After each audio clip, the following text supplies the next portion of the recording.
Football legends in attendance tonight, including the great Bernie Kosar. Grew up, played high school football in Ohio before, quarterback in the Cleveland Browns. Another Ohio legend is now the head coach of the Aviators, and Ted Ginn Jr. is with Rocky.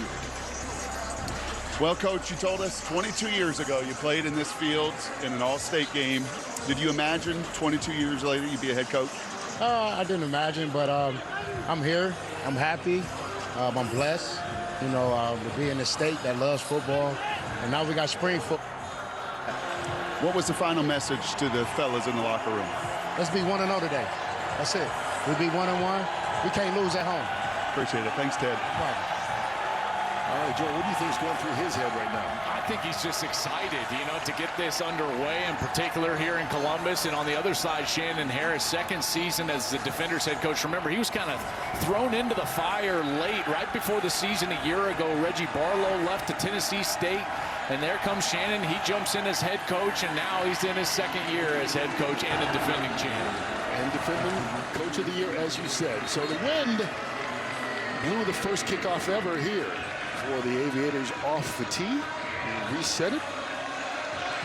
Ryan Coe set to kick it off. Columbus won the toss, decided to defer to the second half. And here we go, week 2. And we'll see Jordan Ta'amu leading the Defenders on the field for the first time. And as you said, trying to bounce back after a rough game last week. Listen, I just think that they didn't play well. And you hate to say this, I just don't think that they had their focus. I mean, you think about what they did in the postseason a year ago. Those two games, they scored 36 on St. Louis. They scored 58 in the title game on Michigan. I think they came out and just kind of coasted here through training camp. I guarantee you get a better, more focused version of the DC Defenders here tonight, in particular on the offensive side. And you talked about their returning head coach, returning coordinators, returning quarterback. They had the most returnees in the entire league and the defending champion. You wonder if a little complacency set in last week. You don't expect to see it tonight. So because the ball was kicked in the end zone, by the way, they started at the 40-yard line, so good starting field position. Deion Jackson, first carry of the game, picks up about 4 yards. Who are some of the guys we need to keep our eye on tonight? Well, he's one of them, Deion Jackson. You know, he played 28 games in the NFL. He was third in the league a year ago in the UFL running the football. Ty Scott, 7 targets last week. You know, he was injured early last season in week 3, and so keep your eye on him. Ron Stone, by the way, big week 1, 2 sacks for the Aviators. He's certainly one to watch on defense. They throw it out to the tight end. Mason Fairchild fights his way for the first down. And the Defenders are moving. And you can see that quick tempo, a little bit of pace here, and a little bit more concentration and execution. I think you're going to see, here's the word, Kurt, urgency out of this offense, and specifically out of Jordan Ta'amu at the quarterback position. So already across midfield, first down. We'll talk about some of the rules in the UFL. Big pass. Right into the hands of Cornell Powell. Their big play receiver from a year ago gets them started. I tell you, this is a great throw by Jordan Ta'amu, and he sees man coverage. So you've got man coverage right here. You look at this, the safety comes down, he's right over the top. That's Michael Lawson, and Lawson just loses him by a step. Beautiful ball, and Powell comes down with it. 30 yards on the play, high snap, but Ta'amu gets control, gets it out to Powell, and that one looks going the wrong direction. Let's take another look at that catch, though. Wait a minute, there is a flag down on the play.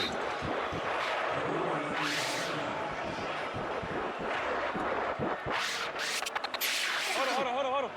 It's kind of a weird-looking play in that he retreated after catching that football, and then that flag came in after the pretty play late. was over. Unsportsmanlike conduct for taunting number 9 defense. That penalty will be enforced. After this is to the goal line. First down. And that's on Cam Smith, talking a little smack after the play, and it cost him.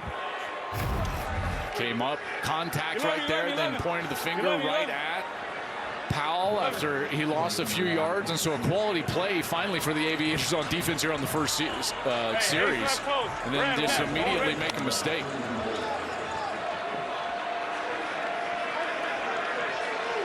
First and goal.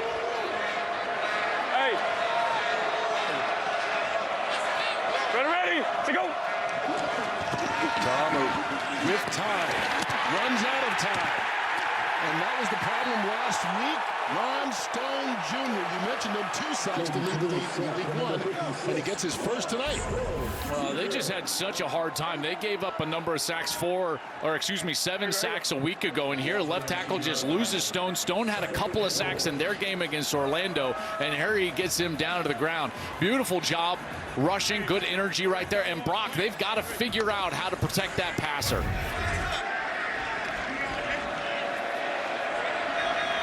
We'll get to Brock in just a second. Still first and goal, backed up though. Outside the 18-yard line, here is Tom. Quick pass, Powell, contact early. And Cam Smith going to be called again for the flag. You cannot do this. I don't understand this at all, Kurt. He clearly sees that this is an incompletion because he bats it away.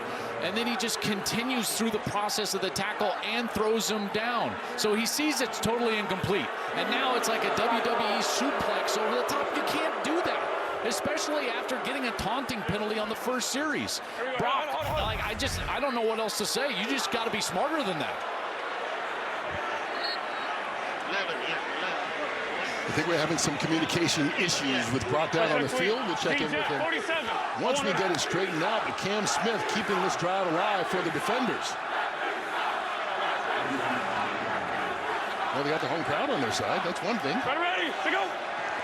First and goal from the 12. Jackson cuts it back inside. And Jackson down to the 3-yard line. Hold on. Rhino. And offensively, I know there's a lot of emotion going on, right? You know, the crowd's chanting and yelling and obviously losing their minds on the defensive side. You just got to take advantage of this.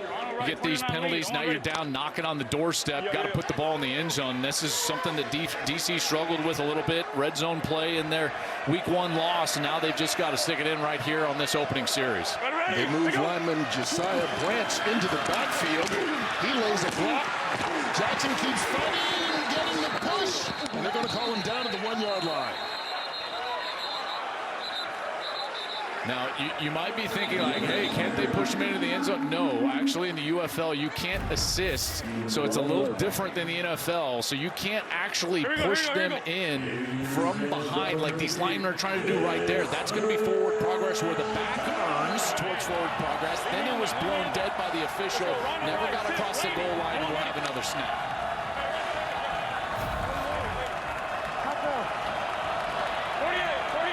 Branch in the backfield again along with the tight end. And that's Fairchild who goes in motion.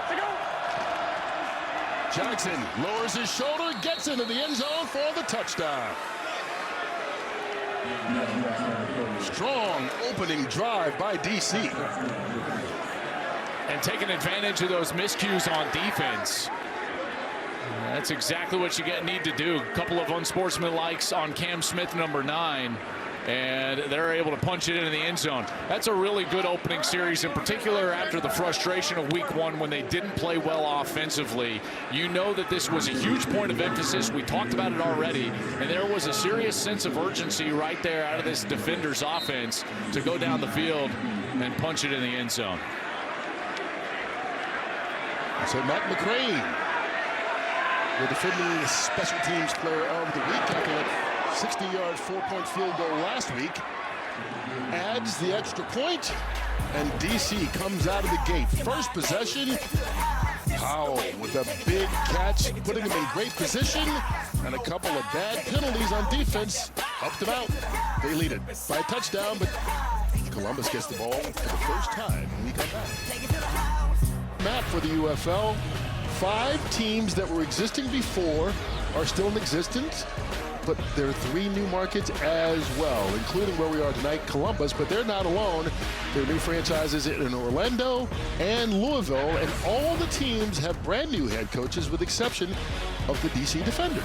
That's right. Shannon Harris stays on after that title run a year ago. Again, I said offense came to life. How about the offense coming to life on that first series? That had to feel good, in particular with their struggles offensively last week. 8 plays, 41 yards. Jackson in from 1 yard out. Did a nice job of mixing it up. They did get a couple of defensive penalties, but big passes and good running by Jackson. that one goes into the end zone. And so Jalen McClendon is ready to get going for the first time. You know, Brock, I touched on it in the open, but man, just not a lot of starts in this young man's life. No, just his 13th in his last 13 years, Joel. I mean, I actually saw your old buddy, your Buckeye quarterback, 12 gauge, was in the tunnel before the game. It was pretty awesome. And he was talking, he was like, well, that was me. I was a one-year starter in college. And I said, that's fine.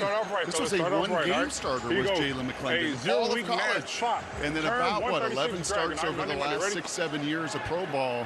So these are so valuable for him because, Joel, you watch him in pregame like I did. Holy smokes, can he throw a football. Oh, man, he can throw it. He's got an arm a little bit more deceptive with his feet than you think as well. Coming out of the backfield on first down. They tried to complete it. Actually, it was out to the wide receiver. Nope. Toa Taua. The running back there. You see the numbers on McClendon. The numbers you just talked about. He hasn't had a lot of opportunities, but when he's played, he's impressed. So he started the last 6 games for Houston a year ago. Came in kind of mid-year. He ended up being third in the UFL in passing. And Kurt really in only 7 games played. So he's got the talent. And again, it's just about the experience, the reps, and that's exactly what he's going to earn right here. 180! What's that? After the incompletion, Zaquandre White. And White gets out just across right at the 45-yard line. No market. Third down. Well, you look at these players that we're watching here tonight. Zaquandre White is one of them. Certainly a quality back and a guy that I think can take it the distance. He had a 42-yard rush last week. Tay Martin is a guy. He's out of the slot. 7 catches a week ago. You look at Robertson on the other side. He was all UFL at defensive end. Garyon Conley, a guy everyone's familiar with. He was a Buckeye playing right back here in Columbus. DC bringing the pressure. And it's caught by Martin. And he gets across midfield for the first down. Now, this is great recognition right here because he's going to get man coverage. See, watch this. You got man-to-man right here, and he's just going to allow this pick to happen over the middle. Good patience, allowing his wide receiver, that's Tay Martin, to work in the slot, come open, and then delivers a strike right out in front of him. Martin, 7 catches last week, already off to a good start. Here's McClendon stepping up and leading Martin, who makes the diving grab. And if you're just joining us this year on the UFL, now that we've crossed the 50-yard line, just a really fun, I think, innovative new rule. Not allowed to punt once you cross the 50-yard line, Kurt. So, listen, you can kick field goals. In fact, there's a 4-point field goal. You snap it from the 42 and kick it 60 or more yards, that's a 4-point field goal. But this is one of those rules that I think is really going to impact the game. Again, no punts. So 2nd and 5, you really got 3 snaps here to get the first down. You know you have to go for it on 4th down. Out to the tight end. And that one's caught by Gunnar Oates. A couple of moves later, and it's another first down. That's Blake Williams, defensive coordinator for the Defenders. You know, Blake Williams, 2nd season again, offense coordinator back, defensive coordinator back, head coach quarterback. Last week, I felt like they played pretty well. I mean, you think about it, they gave up a couple of swing passes out of the backfield to running backs, 1 for 17, 1 for 43. But this is a defense that played decent. I felt like gave their team a chance to win, but the offense just couldn't come through. Good pass, batted down, incomplete. Good coverage there. Sam Kidd coming on the blitz and swatted it down. Hammer the back, Will Uno. Hammer the back, Will Uno. That's Todd Haley. You sure it's not a Ryan brother? I'm sure, and I'm sure it's Easter weekend, not Halloween, and he's not going as one of the Ryan brothers. Black Brownie, all right, Monday, ready? Long-time NFL coach. You see 22 seasons. Last Chiefs head coach not named Andy Reid. How about that? Gosh, that's been a while. It has been, yeah. Is Andy the longest tenured head coach now? He is now that Mike Tomlin's gone. And John Harbaugh. Yeah. McClendon, we talked about. Deceptive as a runner. Gets right to the first down marker and steps out of bounds. So, Brock, here's what I'm seeing tonight from McClendon is a guy that's being decisive. And, you know, even on this run in the pocket, like, he knows where he wants to go with the football. Yeah, and I like what Ted, again, Jr. said to us this week. He knows how to use his shoes. I don't think I've ever heard that, but that's kind of a wide receiver head coach talking about his quarterback that, yeah, he knows how to use those shoes when he needs to. He is a terrific athlete, and you're seeing, I think, both Joel, out the gate, to your point, playing with a lot of decisiveness. Now I know what my problem was, Brock. I didn't know how to use my shoes. 180! What is hard? White goes in motion. McClendon completes that one out. Antoine Wells, they call him Juice because of his speed. He uses a little bit of it on that run. Able to pick up 10 yards and another first. Juice played all over, too. He was an FCS All-American at JMU. Then he was at South Carolina before finishing at Ole Miss. And here, he looks at it in the backfield. Gabe Taylor, number 21, he tried to go for that interception. But when you don't get there, you leave that area vacated as a defender. And Juice Wells was able to pick up some yards. Wells was all SEC at South Carolina, then transferred to Ole Miss. You gonna say? I wonder how that went over, huh? 180! What's up? I think we know. Here comes the pressure. Incomplete. Pass intended for Jalen Moore. All right, Brock, here's the challenge for Columbus and Jalen McClendon. Red zone. Last week, 5 times in the red zone, only 1 touchdown, and here they are again. Well, I think that's some of the newness, right? When you talk about DC, so many guys have been in that system for 2, 3, 4 years. You are, what, 4 or 5 weeks into this system with training camp and the second game, finding out who your difference makers are, your mismatch makers in the red zone. They hand it off to Zaquandre White. He turns around. Despite the big hit, still falls forward. Gain of 8 on the play. Deontay Anderson with the stick. Really good vision here from White out of the backfield. Watch his cut. So his initial lane is really shut off, and then he bounces outside to the right. There's the initial lane. He doesn't like it. Great jump cut, and he's able to get all the way out to the outside and pick up good yardage. Hey, let's go brown butter. Brown butter. Brings Brown up butter. 3rd 2. Brown butter. Hey, Black Bono. Black Bono. Black Bono. Here you go. Sit up. White dances. 1st and goal. Down at the 6. Hey, Brock, I love his vision. You see him just searching out that hole. Both of those last 2 runs, just searching for area and finding it. Well, I don't think there's any question. There's a lot of talent. And I'll tell you one thing I'm enjoying is listening to Todd Haley's calls, but also watching Ted get down there. Right? These are some of these situations as he's looking at the call sheet, as he's working with Todd, working his way through it. Yeah, I'm kind of enjoying the old Buckeye doing his thing as a head coach. There go 2 tight ends on 1st and goal. What's up? Blitz picked up. McClendon, miscommunication there with someone. Incomplete. Flip 60. Flip 6-0. All right, so that's a wristband play, which means he's got to take that play on his wrist, which is 60. Hey, trips left hacks.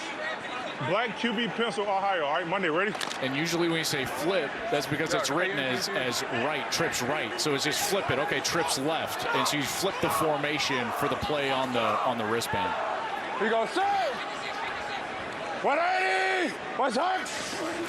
McClendon draw play. Running room. Falls into the end zone. Touchdown, Columbus.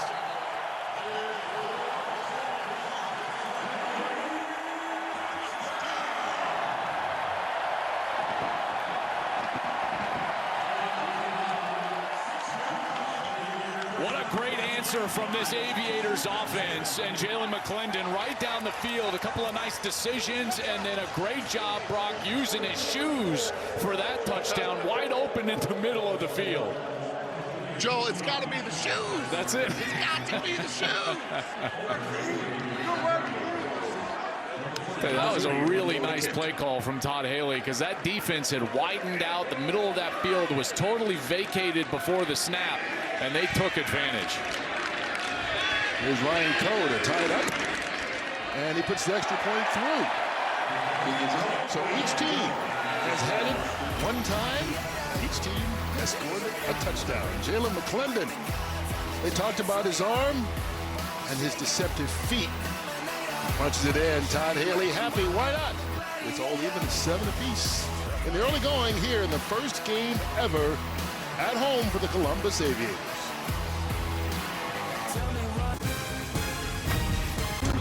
Columbus, I mean, it's the Mecca. I mean, you're right, it's the capital.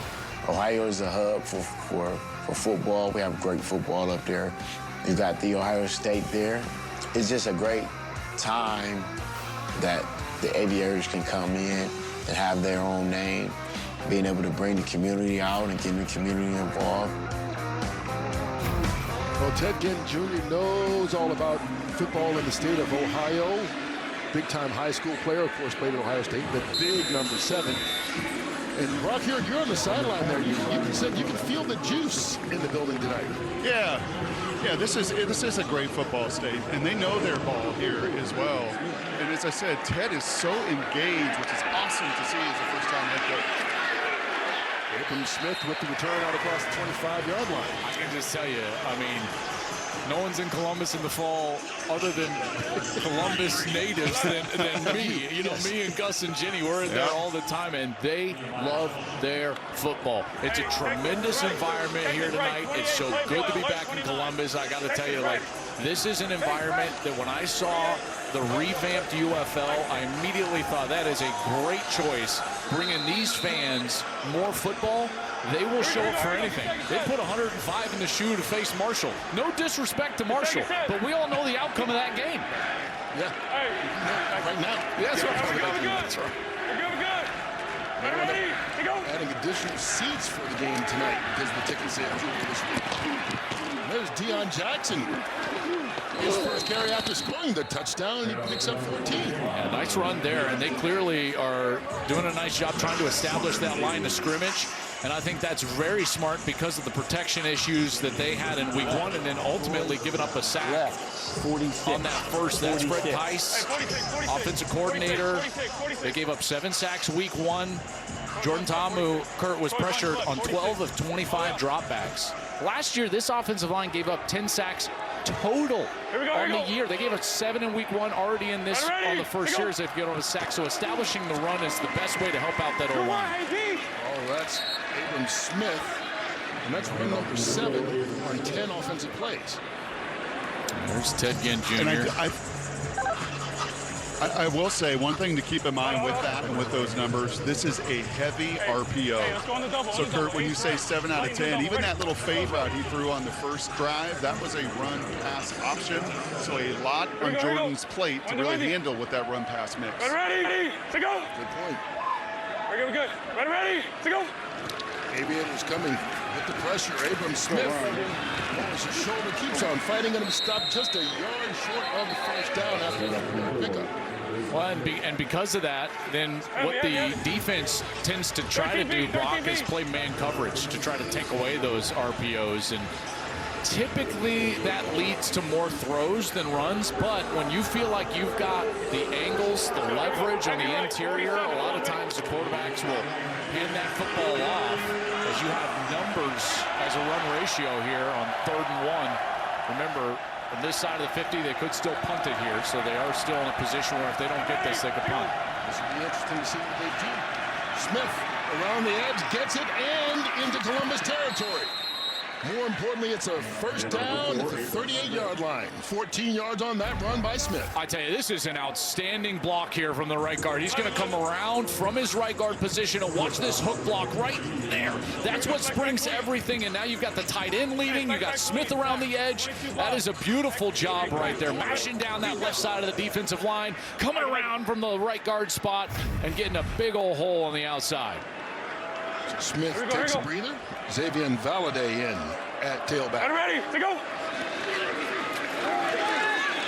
There's that run pass option. Tomlin keeps it. Got hit as he was sliding, and that's going to draw a flag. Kyrie Woods hit him as he was giving himself up. I think they'll talk about this because it was such an awkward and late slide. Unless he went in crown to the helmet first, there's a chance that they take this penalty off. So we're gonna go 15 yards from here. Personal foul, unnecessary roughness. What was the number? So as the quarterback goes down, there's a couple of things that you're going to be looking at here as a fan. Is you've got to understand that you could be looking at crown of the helmet. You could also be looking at forcible contact to that head area as he gives himself up feet first. Defense, contact to the head with the shoulder, 15-yard penalty. Okay, so watch for crown, and then or any other contact to the head. And so as he goes down, okay, there it is. See that right shoulder right into his face? I think that's what draws the foul. I tell you, that's tough as a defender. The only hard part, Kurt, that was such a late and awkward slide. It was late, but you can't hit him, so they get 15 more yards.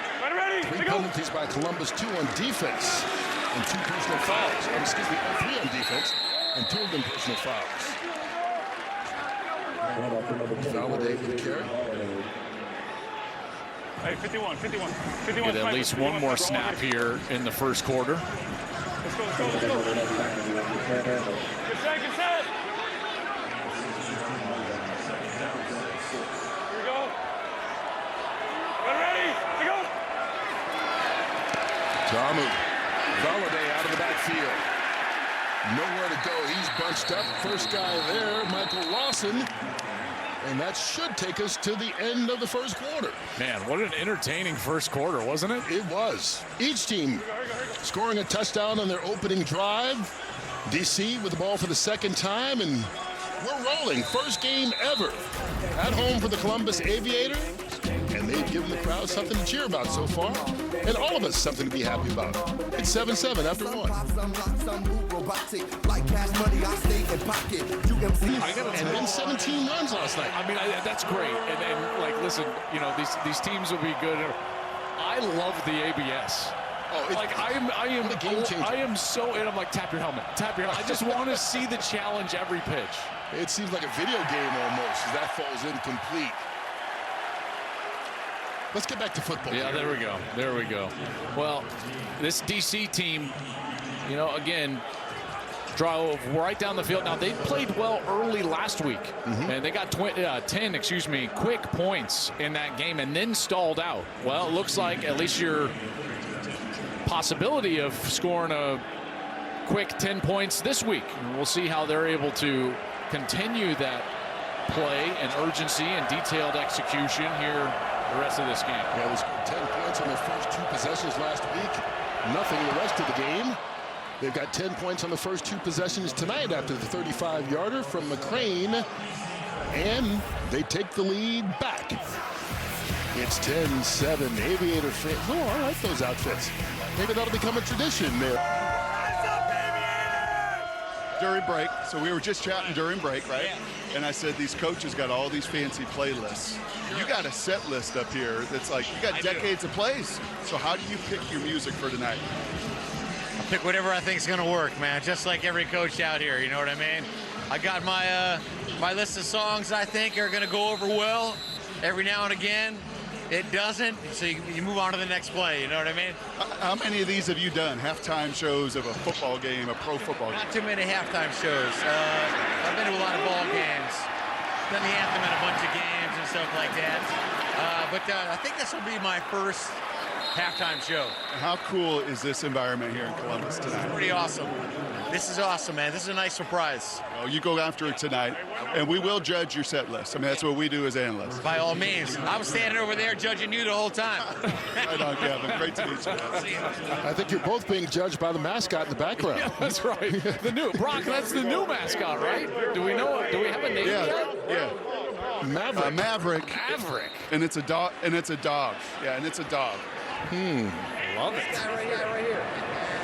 Everybody, every species out for this one tonight in Columbus. That's right. McClendon and the Aviators starting at the 30. That's the first carry of the night for John Lovett.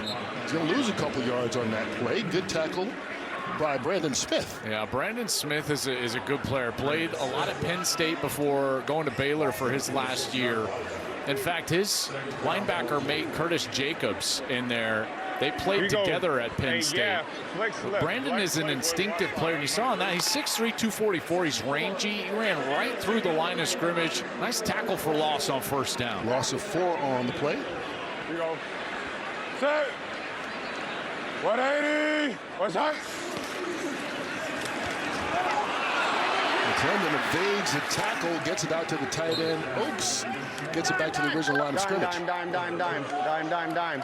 Dime. All right, let's go. Hey, let's go. Games 51 Rover. Games 51 Rover. Games 51 Rover. Brock, a nice little cat and mouse game here tonight with the coordinators, because there's a lot of familiarity between Blake Williams and on the opposite side, Todd Haley, the offensive coordinator. Hey, hurry, hurry, hurry, hurry. Hurry, hurry, hurry, hurry. Here you go. Tonight. Needing the 40. McClendon brings it down, decides to run with it, and gets the first down. Maybe we have to start calling him a running quarterback. 13 on that one. A really good decision, too. I mean, you take a look at this whole opening up over that left side. Look at that. It just opens way up, and he's got some man coverage.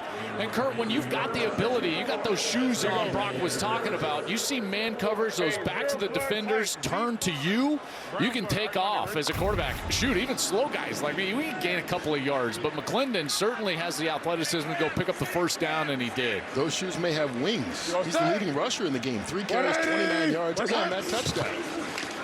Hands it off to Lovett. And Lovett brought down by Derek Roberson. Flag on the play as well. This collar tackle by number 50 of the defense. It'll be first down. This will be the first penalty against DC. Personal foul, horse collar tackle, number 50, defense, 15-yard penalty, first down. You're going to see his right hand right on the back of that jersey and then just drags him down. There it is right there. That's a good call. I didn't see that live, Kurt. Exactly. That's a heck of a call. There it is right there. Great work by our camera crew there. Low end zone. Beautiful pictures. Easy call. Good call. Michael Vandervelde and his crew doing a good job tonight officiating. And they had that chippiness on the first series, and they calmed that all down. Yeah, they've done a heck of a job. So ball now at the 41-yard line. 180. What's that? Love it. Hit in the backfield, falls forward for a gain of about half a yard. Brandon Smith, the first guy to get there. Here's our coordinators. 1-7, Brown Chevy X Semi.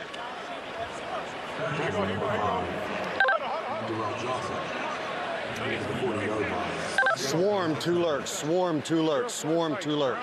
Swarm, 2 lurks. I love seeing them in that 2 box there, because you get the rhythm of the entire thing. Defense is always reacting to personnel group, what they think the formation might be. The play call is second to whatever the offense is given. Blitz picked up. McClendon running again. Let's take another listen. Kings in the huddle. Back up. Play number 40. Bass Tex 51 wrap. Bass Tex 51 wrap. Bass Tex 51 wrap. One thing you know about Blake Williams is it's going to be aggressive. You know, his dad Greg Williams. I mean, they are going to blitz and blitz and blitz some more. Aviators 3 of 3 on third down so far. 180. Let's see if they come here on third down. They do. Extra pressure. McClendon gets it off, and it's caught by Martin, but he is stopped short of the first down. Garyon Conley, another former Buckeye. Boy, this is right on the edge of range for Ryan Coe, the kicker, as long as 54 back in college. And they're going to send out Ryan Coe, try to kick this field goal. All right, he made 3 last week, 3 for 3, in fact. But all of those were from under 40. This one will be 51 yards away.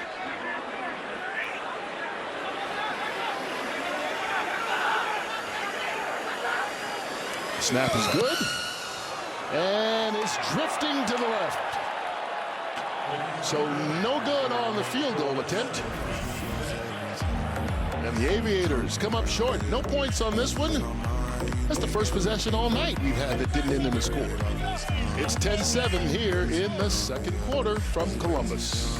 Game here at historic Crew Stadium, where the Columbus fans have turned out and they're ready to show out. A little disappointed that they didn't get the field goal from Coe, but so far it's been an exciting and entertaining ball game. Each team has had the ball twice, and they've had opportunities to score twice. Only the missed field goal is the difference so far as Ta'amu keeps it.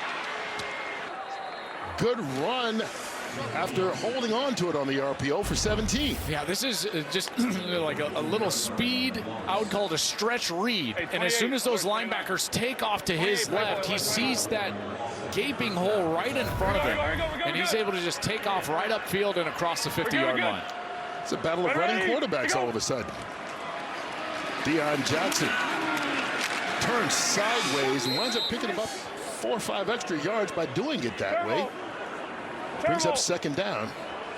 Brock, I really love this system and the way that Jordan Ta'amu runs it, because it's a lot of RPO, so you could have a heavy run emphasis like you're getting a little bit right here, or you could throw it a bunch. Here we go. Yeah, and I would say, Kurt, the reason the run game's going for both teams is because the QB's legs. Yeah, they're a threat. Jackson.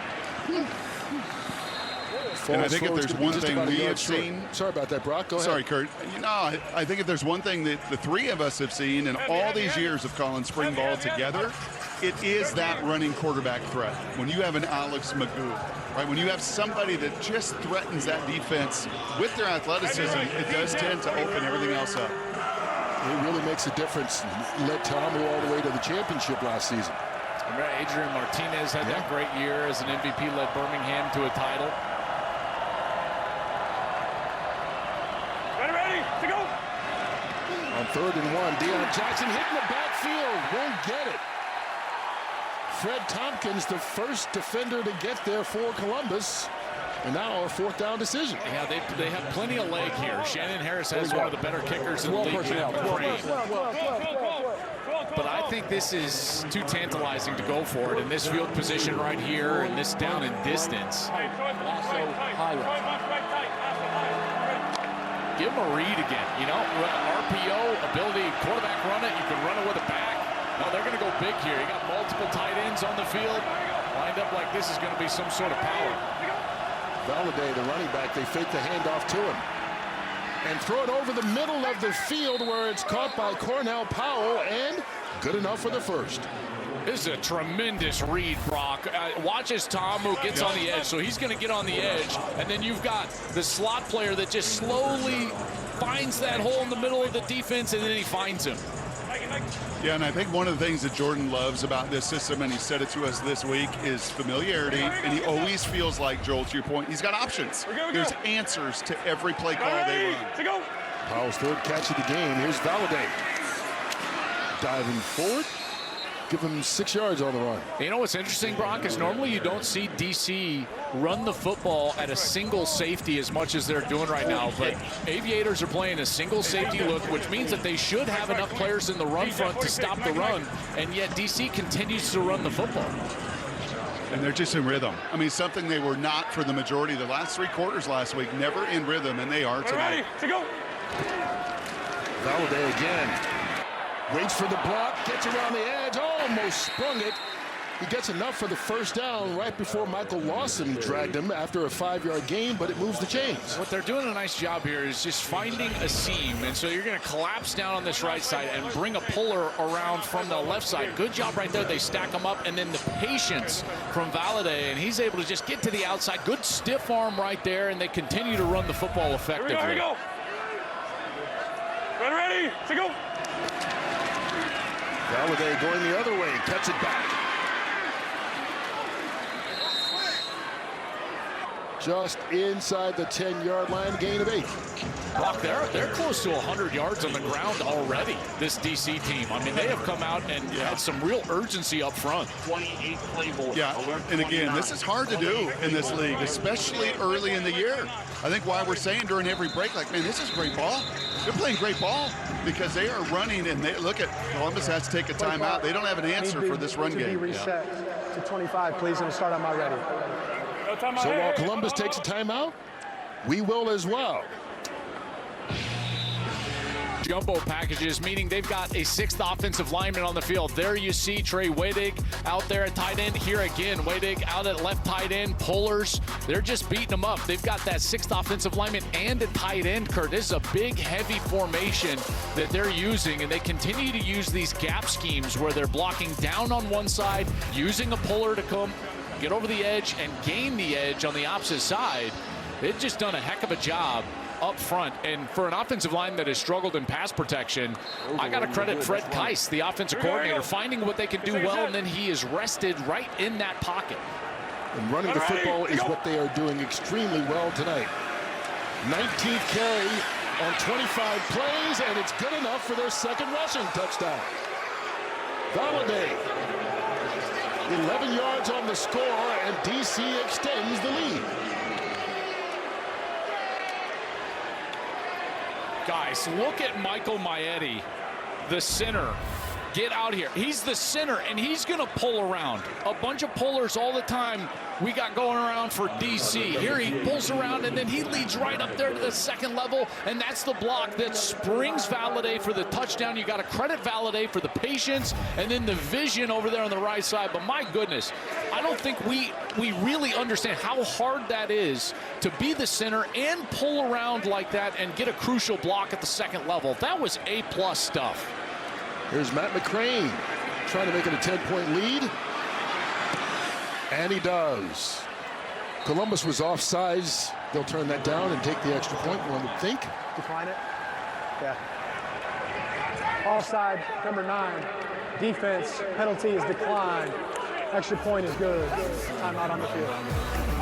DC has had the ball 3 times. They've scored all 3 twice on the ground. And they are rolling in Columbus. 17-7. Run. American Dream City. What's up?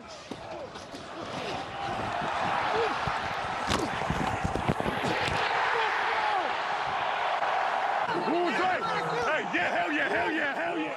I see a big boy in him, J-Mac. I see a big boy in him. A touchdown on the opening drive. Their second possession ended in a missed field goal.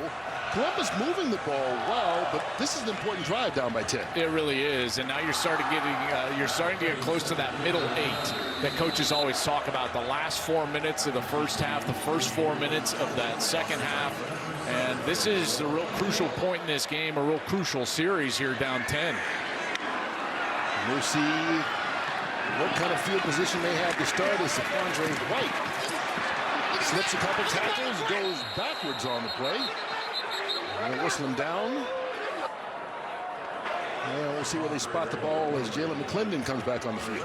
And he's been everything on their offense tonight. Yeah, he really has. You know, he's thrown the ball well. There's a nice little crossing route. That's to Tate Martin, who had a big first series, but he's also used his legs very effectively, running for a first down right there. And this was that draw play right up the middle. Beautiful call by Todd Haley, and he's able to get himself into the end zone. But again, this is a crucial series, and this is where, as a quarterback, you really have to be at your best. He's 6 of 10 so far for 36 yards. He's carried the ball 4 times for 32 and a touchdown. But this is where you got to be at your best right here. Handed off to Atawa. Couple of moves. Little jump. And 12 yards. Tawa last year debuted in week 3, but then became the lead back for Michigan, and he did a really nice job late, led them into that championship game. And here you can see that burst on the outside, a great cut right there, getting himself free and all the way across the line to gain for a first. Yeah, led the league in rushing touchdowns last season, even though he only played 7 games. 180! What's up? McClendon under pressure, going to be brought down for the sack. Devontae Maxwell with the first sack for these DC defense. Well, Todd Haley was talking about big boying him, and that was a big boy rush right there. That was just a bull rush straight back into the backfield and right into the chest of Jalen McClendon. That is a beautiful job by Maxwell. Played his college ball at Chattanooga. He had a sack last week from the interior. Already 2 sacks on this young season from an interior defensive lineman. That's doing some work right there. Loss of 8 on the play.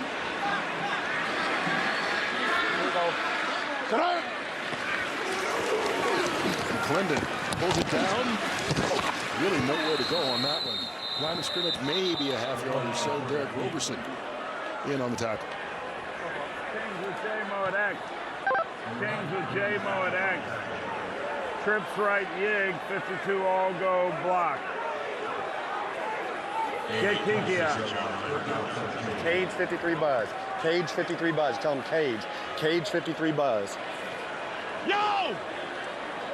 So you got all go from the offense. That's going to be 4 vertical routes here. Truce right, 52, I'll go block. Monday, ready? Typically, if you get one safety, you're going to read 2 on the middle third, but you've got 2 safeties here, so typically this is going to be over on this side. Oh, and it gets a little drag route. Yeah, instead they throw it underneath. He can keep his feet. Jalen Moore, if he could, he would get the first down. He's going to be just about a yard short, 16 yards on the game. A great run after the catch, and at least it presents a question. Hey, this is risky though, down 10. Had he not stumbled, he probably would have gotten it. 4th and 1. Hey, 0 flat tight. 0 flat tight. Zen, Black Penthouse HD. All right, Monday. Well, the one thing we've seen from Ginn is he is aggressive in these 2 games so far as a head coach. And now we're going to get a timeout here to maybe discuss it a little bit more. Stop it! Actually, DC called the timeout, pardon me. How far is it? How far is it? One thing, True guard. got to credit Sam Kidd, the safety, for that tackle on the last play. He flew in there to make that stop. See what they were in. I didn't want to, and I wanted them to see Okie. Okay? If they stay big, listen. If they stay big, we're going to stay Okie and go Cub close 22. All right? Go Cub close 22. Okay? All right? Hey, yeah. You know what? I'll make the call. I'll make the call. You go. Yes. Okie. Cub close 22. Cub close 22. Cub close 22. Okie. Cub close 22. Okie. Cub Here you close go. 22. Hey, 0 flat tight. Zen, Black Penthouse HD. All right, Monday, ready? What I love about being able to hear the communication is you hear the thought process, not just the call, but what they're thinking about going into this 4th down. 180. What's that? Out of the backfield, they just missed the connection to Tawa.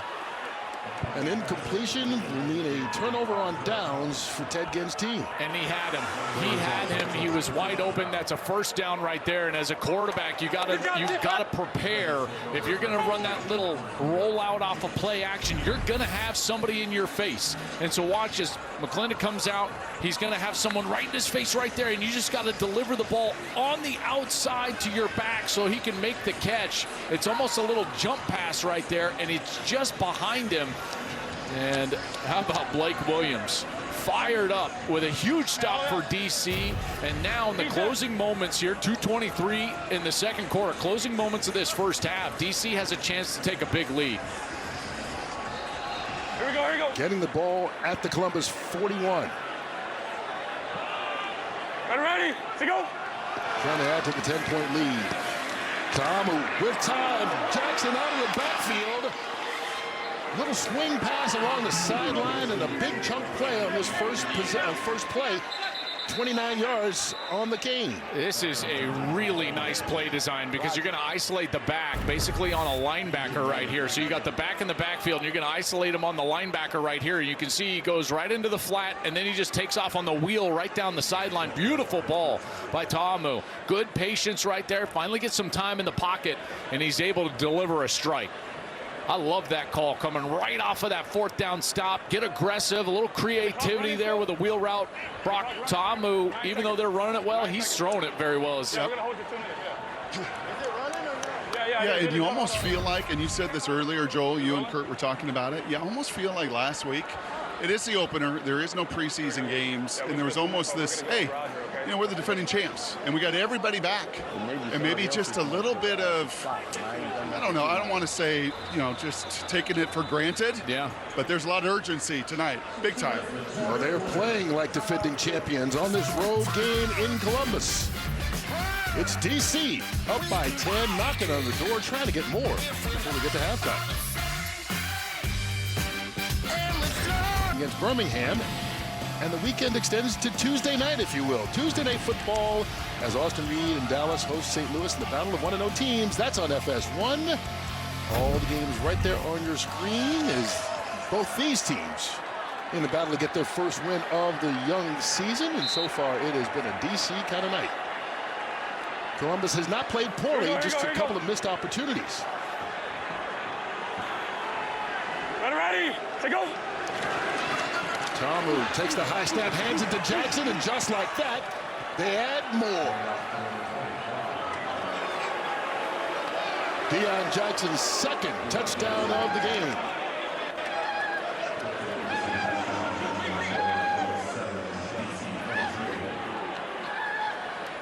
When you've got 6 blockers and there's only 6 guys in the run front, and because of that, they are just owning them up front. They didn't block the defensive end. That's the read player, allows you to go up with the tight end to get the safety, and Jackson just walks in, playing the numbers game right there. They're taking care of business, hats on hats, and that is an easy touchdown for the defenders. 12 yards right up the middle. Here's McCrane.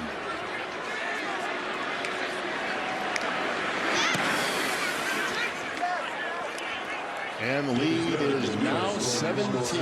2 plays, 41 yards, 27 seconds after taking it over on downs. Deion Jackson making it 4 scores and 4 possessions for the defenders, who are in firm control.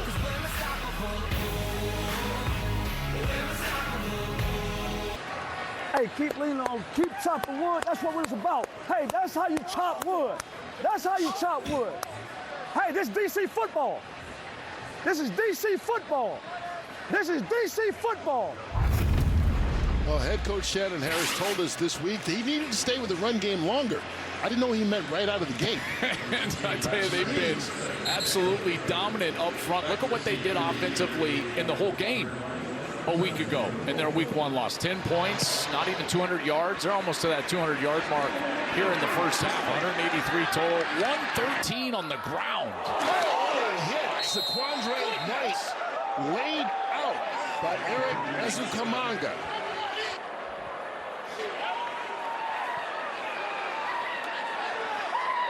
Wow.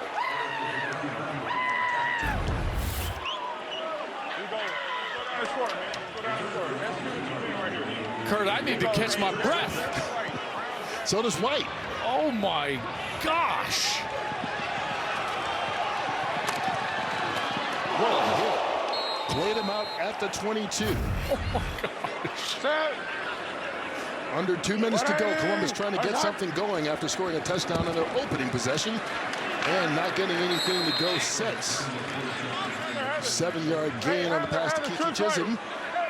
You can see on the game clock, just about 140 away from the Progressive Halftime Show. During it, we'll have a special performance from multi-platinum singer-songwriter Gavin DeGraw. Hurry. Here you go. Sit down. McClendon, that ball maybe tipped at the line of scrimmage, falls incomplete.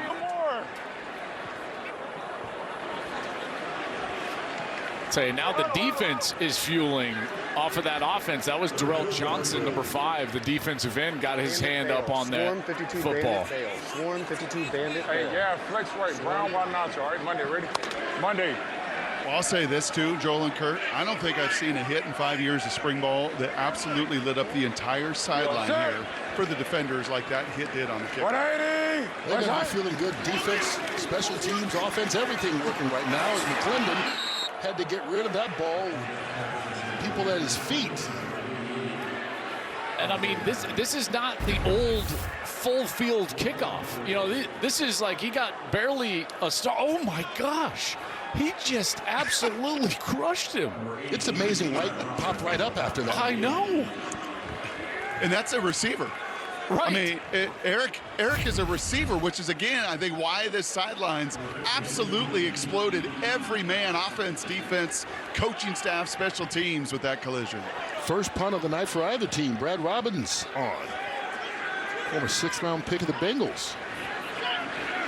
After kicking at, how do they say it there, that school up north? Michigan kicker there in Columbus, and that one's fumbled. And the muff kick recovered right at the 35-yard line by Columbus. Story Jackson comes out of the pile with the ball, and something good goes the Aviators' way right here before halftime. Oh, and they desperately needed it, and in particular trying to create something for this offense that all of a sudden has stalled in their last couple of possessions, and now they've got a huge opportunity here to double up. They're going to get the second half kick, and now they've got a short field inside of 2 minutes, an opportunity to put it in the end zone, and that one's just a muff kick right there. Aviators fumbled the opening kickoff last week, and that was immediately turned into a score going the other direction, and now they've got the opportunity to return the favor. McClendon. Oh! That was almost picked off, but it was Terrell Johnson going up, and it winds up falling in the arms of an offensive lineman for Columbus. That's the big man, Ryan Nelson, with the reception. Well, in the last series, we saw Johnson get his hands on the football, and there is a flag on the play here late. The officials are talking about it, but Johnson, he's on that left side. Watch number 5. He jumps up and he bats this ball, and it looks like he's going to pick it off as well. And then that's Ryan Nelson. Last year, he was all UFL at left tackle, and he was able to catch that ball. You have a face mask. So this penalty apparently after the play. Defense face mask, right off tackle. Yeah. Personal foul and dead ball. Okay. We have 2 fouls. Okay. Yeah. We have 2 fouls. Yeah. Yeah. 2 fouls, both on the defense. Unnecessary roughness and face mask, right? And what is the number, Karina? What is the number do we have? Trying to figure out my number. So you said one was a face mask. We're trying to find it. Here, Mike Perot is on the replay center. Well, don't pick it up yet. Let us try to find it. Yeah. All right. So we're going to Where work was it that. And at? then, Can you give me that? both actions by the 5 sideline. Yeah, outside over by coach.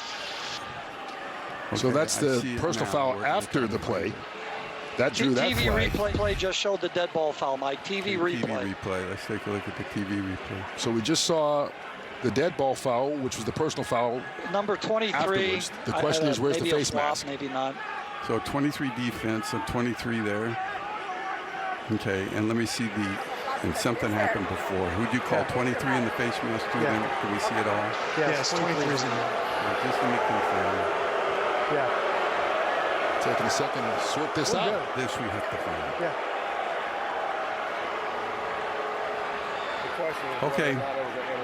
Yeah, we're getting it, but Okay, we're gonna get it here. Okay. yeah, Steve, I'd go with it, but I don't know where we're at here yet. Yeah. Previous play for fouls are under review. Okay, here we go. We just got a shot of it. So we have 2 dead ball fouls. Is that correct? And these both occurred after the pass was caught. Okay, so we're going to confirm both of those. What was the pass completed behind the line of scrimmage? Yeah, at the 40 behind. Okay, so it's completed there. Dead ball foul. So we're going to go from the 40. We're going to go 15 yards for the face mask, number 23. There were fouls, but they're multiples. We can only take 1.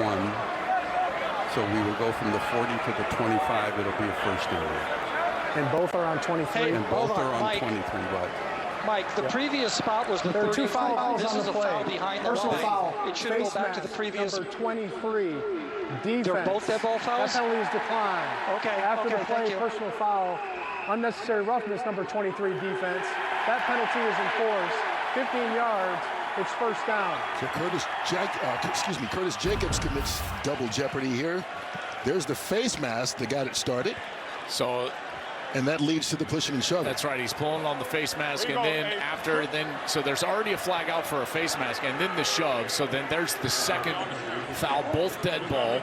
So dead ball meaning that possession then occurred at the 40. So then that's when the penalty has to be enforced from the 40. That's why it was so important for Mike to get involved there to understand where the penalties happen, when they happen, more importantly, Kurt, and when the catch happened and where that catch happened, so that they could properly spot this ball. And so they spot it at the 25. 1st and 10. Here's the pressure again, and that's caught. Out of the backfield, Zaquandre White.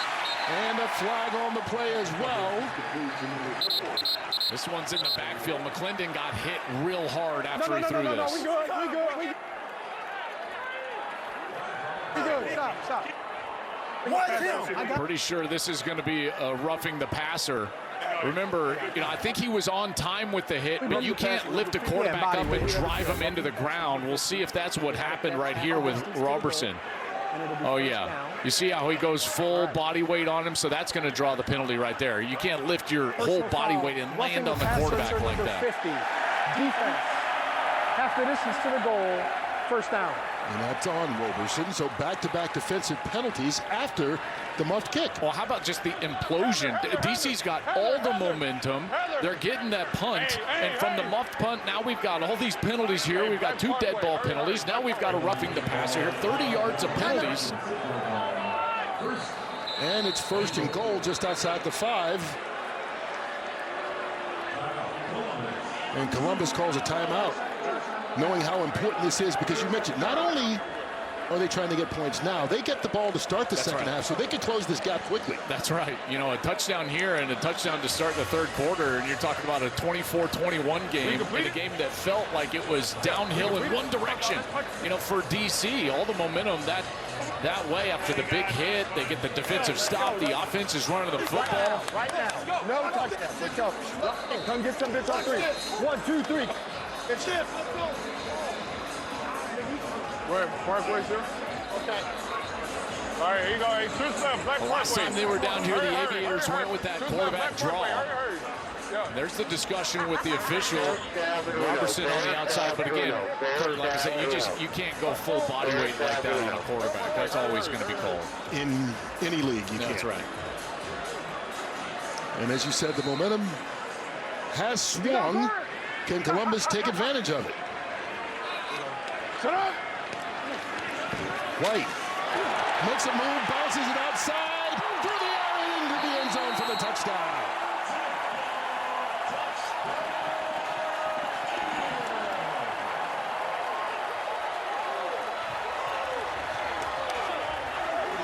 They needed that, and they get it. Brock, how about the move at the line of scrimmage from White? The jump cut to get out to the left, and then the wherewithal to understand the corner's going to go low, and he hurdled over him. Yeah, pretty incredible, Joel, and pretty incredible, honestly, in about 10 minutes of real time to see this stadium that was dead as a doornail, and that muff punt and the plays that followed is absolutely ignited it once again. Football, man, football. Football in Ohio, man. Ryan Coe gets the extra point. Zaquandre White helping the Aviators take advantage of the muffed punt, and they get on the scoreboard again right before halftime, and they get the ball to start the second half. So it's a little bit closer, but DC will get it one more time at least. I'll tell you, what an answer from White. Zaquandre White got absolutely drilled on the kickoff. This is his last kickoff return. Bam! And in football, it's not about getting knocked down, because that's inevitable. It's how you bounce back. And how about the run down there inside of the 10, bounces outside, hurdles over the corner, and White's into the end zone. I tell you what, that shows a lot of resiliency, Kirk. That hit that he took on the kickoff was extreme. It ignited the DC sideline, and then he comes right back with a beautiful run for a touchdown. You gotta love the resiliency. Can you have an award for comeback player of the quarter? So, of the minute. I think he took that hit with like a minute 55 on the game clock. And that's a big mistake by Ryan Coe. That ball did not land in the landing zone. And so because it didn't, it's going to come all the way out to the 40. And now there's a ton of time, because remember, inside of 2 minutes, the clock rules mirror what happens in college, where after a first down, the clock will stop. So this is a lot of time, and DC still has a timeout, and now great field position, and they also have Matt McCrane, and Matt McCrane hit the 60-yard field goal in week 1, which is worth 4 points. So they are just, what, Kurt, they're about 18 yards from field position right now.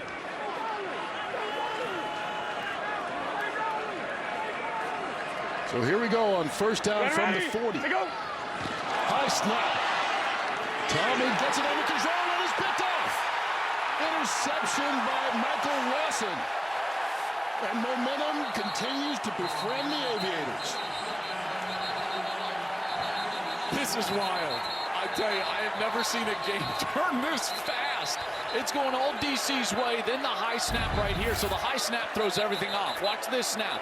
Michael Maietti snaps this a bit high. Ta'amu's trying to run an RPO, and he still tries to throw it. But the problem is, without the play fake, you can't control the safety. And so now the safety is just reading the quarterback. He can jump the route, and he's able to do just that. What a beautiful play by Michael Lawson. He steps in front, gets the pick, and now the Aviators have a chance to put more points on the board before the half, and they get the second half kick to start the third quarter. Lawson injured himself, actually. I think it was on the celebration. Making his way over to the sideline. But what an interception, what a timely interception that is. As you mentioned, just scored a touchdown, had a mistake on the kickoff, but now they have a chance to add to the points before halftime and getting the ball back to start the second half. And Jordan Ta'amu is too experienced to make that decision, Kurt, because again, in the RPO, the whole basis of the RPO is to control the defense and put them in conflict with that run fake or option. And when you don't have that, the defender's going to be right in the throwing lane. Never give up. John Lovett. Picked up over a couple of yards. So they've got all 3 timeouts left. So they are in great position right now. 42 seconds is a lot of time, although, you know, a nondescript run as the first play. I don't know about that. That's like a guaranteed timeout coming up after that. Was it worth the 3 yards? We'll find out. Get in there. Who came down there?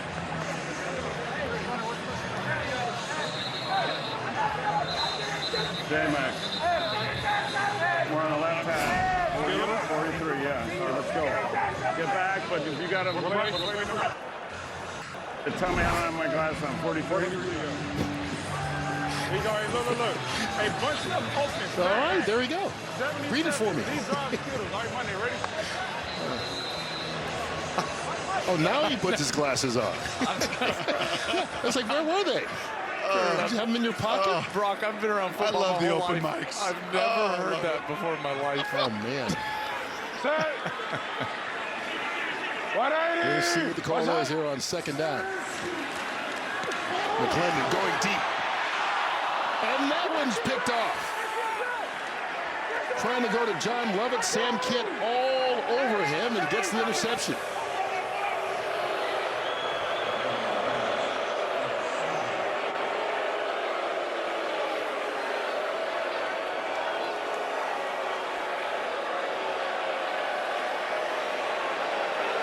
I mean, Sam Kidd read that the entire way. And this was telegraphed. I believe a little play fake in the backfield, and then his eyes are looking this direction the entire time. And he just throws it right to the safety. Sam Kidd didn't have anything else to defend. There's nothing to hold him on the hash. And you can tell McClendon is just staring at the outside receiver. Brock, we talked about the lack of experience. That showed right there. You can't do that. You know what's interesting, though, Joel, is Coach Ginn came over and yelled at a receiver for not clearing the play out. So this sidelines, both sidelines, gone a little crazy here in the last 30 minutes. You know, that's a great point, because I'm thinking to myself that there's no route holding Sam Kidd. I believe that was Juice Wells in the slot, number 6, Brock, that you're talking about. Maybe Ted Ginn Jr. was yelling at Juice Wells, because there was nothing in the safety's face. And McClendon certainly felt like he had something on the outside and didn't expect the safety to be there. Well, Columbus going into the locker room down by 10. It doesn't feel like this game's over by any means. A wild first half, 38 total points, 24-14. DC with the lead. Here's tonight's big move, brought to you by Pies. And it's what got DC going early. Powell with the big reception off the arm of his quarterback, Ta'amu. 32 yards. They wind up with a touchdown, taking the early lead, which they will take into the locker room. Brock Heward. Well, Coach, That's kind of wild. Yeah, I mean, the tournament event right there. At the end of football half like that, we can't lose our composure. That's not DC football. We've talked about it all week. Cleaning up those fundamental mistakes. Right there at the end with simple fundamentals. High snap on the quarterback. You know, we want to run the ball out. I guess he panicked a little bit and still try to fit a glance in there, but, you know, we got to know that and be smart as a quarterback. Just eat that. Let's get into the half. Save the play. I appreciate it, Coach. Got to respond. Thank you, Coach. All right, it's been an entertaining first half. Both teams putting up points, making plays on defense. That's the one. You had to be entertained by that first half. Lots of points and a wild finish to the half, Joel. I tell you, that last 2 minutes, I can't quite wrap my head around it. First, Eric Ezukanma with the big hit. Oh, my God. Every time I see it, it's just wild. Then, ensuing punt. Here's the muff by Judy. That gets dropped. Aviators on it. Now you think they're going to go in and score, and they do. What a great answer after all that. Then the high snap. The Aviators get a pick. Jordan Ta'amu makes a real bad mistake, and you would think, okay, the Aviators got a chance for points. No, they throw a pick. Sam Kidd picks off McClendon. I tell you, these quarterbacks making big mistakes there at the end of the first half. We'll see how they bounce back here early in the third. All right, let's check in with Brock Heward, who's from the head coach of the Aviators, Ted Ginn Jr. Well, you missed a good concert at halftime. It's pretty amazing. And the last, 30 minutes of that quarter were crazy, too. What was the messaging inside? We just got to believe. We got to keep fighting. We got to play our game. We got to do what's right on our side and just stay together. Felt like for a majority of that first half, Coach, they controlled the line of scrimmage. Ran for over 100 yards. What are some of the things, the corrections there at the point of attack? We got to stop the run. That's it. You got to stop the run. We got to fit well. We got to chase down. We got to tackle. That's all. That's football. And then last thing, everybody sees the interception for the quarterback. You went right to a receiver to talk about a route that may or may not have been run. What was that about? You know, when you call in a play, everybody got to do their job. Somebody didn't do their job, that's what the result happens. So I seen what was going on. I went right in. Let's just get the correction so we can come back out and still play football. I appreciate it, Coach. Thanks. Okay, stop the run. That's the first thing. That's it. But one thing we can say, Jalen McClendon, we saw the numbers from the first half, and he also ran 5 times for 32 yards. But they've been aggressive on offense consistently. I thought what worked best for them was when they got to their bunch sets so that they could get some free releases. When they got free releases, he had some open players in the short areas. And when he can get the ball out of his hand quickly, I thought that's when he was most effective early on that first series in particular. And I'm sure Todd Haley would feel the same way and make those adjustments at half. We'll see if they're able to do that. And then on the opposite side, Jordan Ta'amu, really offensively, they made the one mistake, which was that, and he shouldn't have thrown the ball. And he knows that. He's going to go in and pat himself on the chest and say, hey, guys, that's my bad. That won't happen again. The corrections for DC aren't really corrections. It's more about doing more of the same, in particular with their offensive line. And we'll see if McClendon and that Aviators offense can come out here and make their corrections here, maybe get to that short passing game. Here's Jalen Moore on the return. Did Zaquandre White not want to After that last hit, I'd stay away too. Here's McClendon after the 25-yard kick return. You see the numbers from the first half for this offense. Brock, a guy that they went to early was Tay Martin. He had 7 catches in the opener, 3 catches early, and then he was quiet in that second quarter. I wouldn't be surprised if they went to 81. All right, Monday, ready? And one other cool thing, I was chatting with Coach right before the kickoff, and I said, what did you learn from your dad, the opening kickoff? And he said, my dad was a player's coach, and I learned to empower my players. Let's see how he does that here in the second half, too. His father, Ohio coaching legend, as Jalen McClendon runs out just shy of the 40. Yeah, Ted Ginn Sr., a high school coach for a long time in the Cleveland area. 6 state championships in track and field and football. Legendary. And then they talk about the Glenville pipeline. All of the great players. It's not just that they won championships. Kurt, it's the great players that they produce that have gone on and played in the college level, and in particular at Ohio State. So many of those guys go on to be Buckeyes. John Lovett bouncing outside into DC territory and more. Down to the 30-yard line before Deontay Anderson finally stopped him 29 yards on the run. It looked like Lovett just ran through the initial tackle. I believe that was Brandon Smith on the interior. and he just runs through that. Look at him lower his shoulder. He runs right through the linebacker, keeps his feet going, and he goes all the way down the field. That is such a good, tough run, and something that Ted Ginn Jr., I'm sure, is going to say, hey, lean into that guy. Spent time with the Panthers and Steelers in the NFL out of Penn State. At the 31.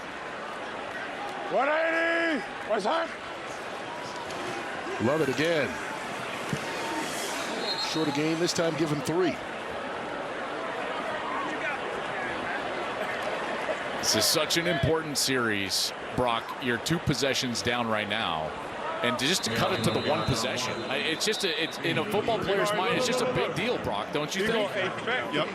Yeah, and just how you respond to all that wackiness, right? It's one thing for the producer in the truck, for us to have to respond to all that chaos at the end of that first half, but for these players too, to come out of halftime, to put that behind you and respond. Football's always a game of response. And that's what we saw out of Columbus in their opener last week. Even though they lost on the road at Orlando, they scored a couple of times in the 4th quarter to make it close, so never quitting. McClendon slid short of the first down. He may have had the yardage to get it, but decided to take the slide, and instead will bring up 3rd down. Yeah, I think there's a flag down. I think that there's going to be a hold. Offense, 10-yard penalty, 2nd down. You get Matt Farniok, the center, and this is really difficult because he's engaged, right? And then McClendon takes off, and he's got a big handful of jersey right in the middle. He doesn't know his quarterback is going to run, so here he is right there, right? And so watch, his quarterback takes off, and then he's just blocking it, and then bang, all of a sudden he's got a hold. And I got to be honest, don't love the call. I mean, that's pretty ticky-tack. That happens on every snap in football right there. I guess it's at the point of attack. It might be in ticky-tack on the officials. Maybe. Yeah, that may be a big penalty for Columbus, too. Instead of being 3rd and 1, it's 2nd and 18. 180. What's that? McClendon, open receiver, winds up hooking up with Juice Wells. 12 yards on the game. 4-1, Brown, White, Twizzler. Here you go, look.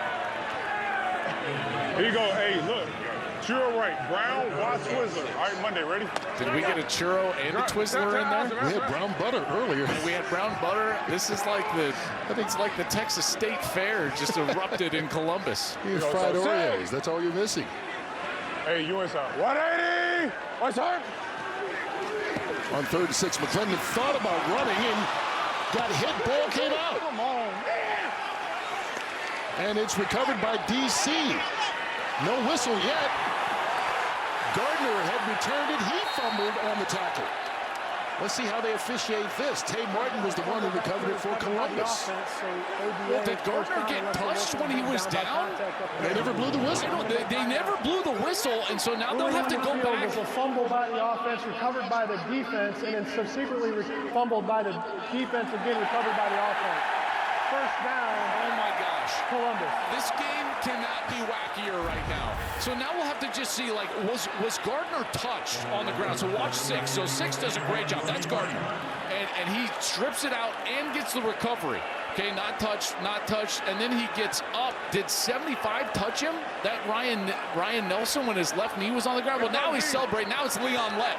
Okay, right. And then now you've got the Leon Lett play here in the UFL, Brock. What are we doing? Hold on.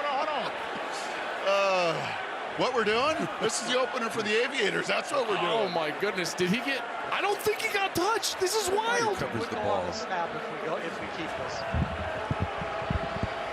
Well, I think Mike Pereira is taking a look at this, the replay center. The question is, for Rod Gardner, did he get touched before he was able to get back up? If so, the defenders will hold on to this football. If not, Columbus gets it back.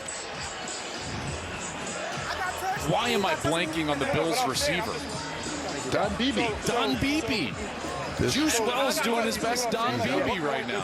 When he gives himself up, but when he rolls up and takes off running. I know, but it's like ruled on the field that he wasn't touched. But we don't know that. Okay, that's a teammate touching there. I think he's up. Nelson never touched him.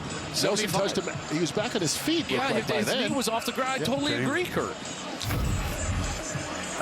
They stopped play here on the recovery. No, they didn't. They did not. They didn't rule anything. Quite frankly, they never killed it. That's why we let it play out. Now, if you killed it, Okay, then they we let can the kill play it. off, Mike. They didn't let the you let the play go through all the way, correct? Yes, we let him go all the way until it was recovered again by Columbus. Right. And then after the first fumble, when he recovered it, he was touched, but his knee was up off the ground. So you're good. Okay. So you've got a double change here, basically. Okay, so we're going to go 1st and 10 for Columbus. 1st and 10 for Columbus. Ruling on the field stands as called, right? Correct. Okay. And so Columbus has got to get the ball back. Ruling on the field stands as called. The runner was not down and touched by contact. It's 1st down for Columbus. There is going to be so much teeping tape. Joel, there's going to be so much. It's a good thing this is a Friday game because they're going to have all weekend to look at all of these coachable, teachable moments that you think, even in pro football, right? Like, you don't know, you still do, especially early in the season. Well, also, I mean, Gardner slowed down because he was celebrating, and that allowed him to get caught from behind. Yeah, that's right. And forced him to fumble the ball back. You know, first of all, it's like play through the whistle. You don't hear the whistle. Juice Wells then hustles down the field like he's supposed to. I know Shannon Harris is upset because he feels like there was a whistle. There wasn't.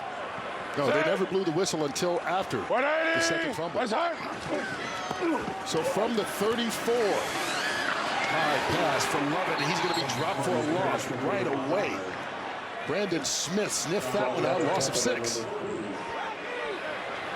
Trying to get a screen over there on the right side. DC just sniffs it out, and Brock, you just get the sense Columbus is searching right now for like what can work, what can we find a rhythm with, because they just can't find anything. Yeah, and just settle down. Right? I think just everybody just settle down and get to your fundamentals. Right? I think both sides, frankly, both sidelines are certainly referring to that. You tripping and going out. Play clock hit 0, and they don't get it off. And not that. Prior to snap, delay a game, offense, 5-yard penalty, 2nd down. Don't settle down so much you don't snap the ball before the play clock runs out. This is, Brock, this would be hard for any quarterback, experienced or not, to try to settle himself down and his teammates down. And we're talking about a guy, let's go back to the Open. And you said 13 starts in 13 years for Jalen McClendon. You know, so this is a Herculean task for him just to try to settle himself down, much less the 10 others on the field. It's like a pitcher in baseball where the game is just sped up.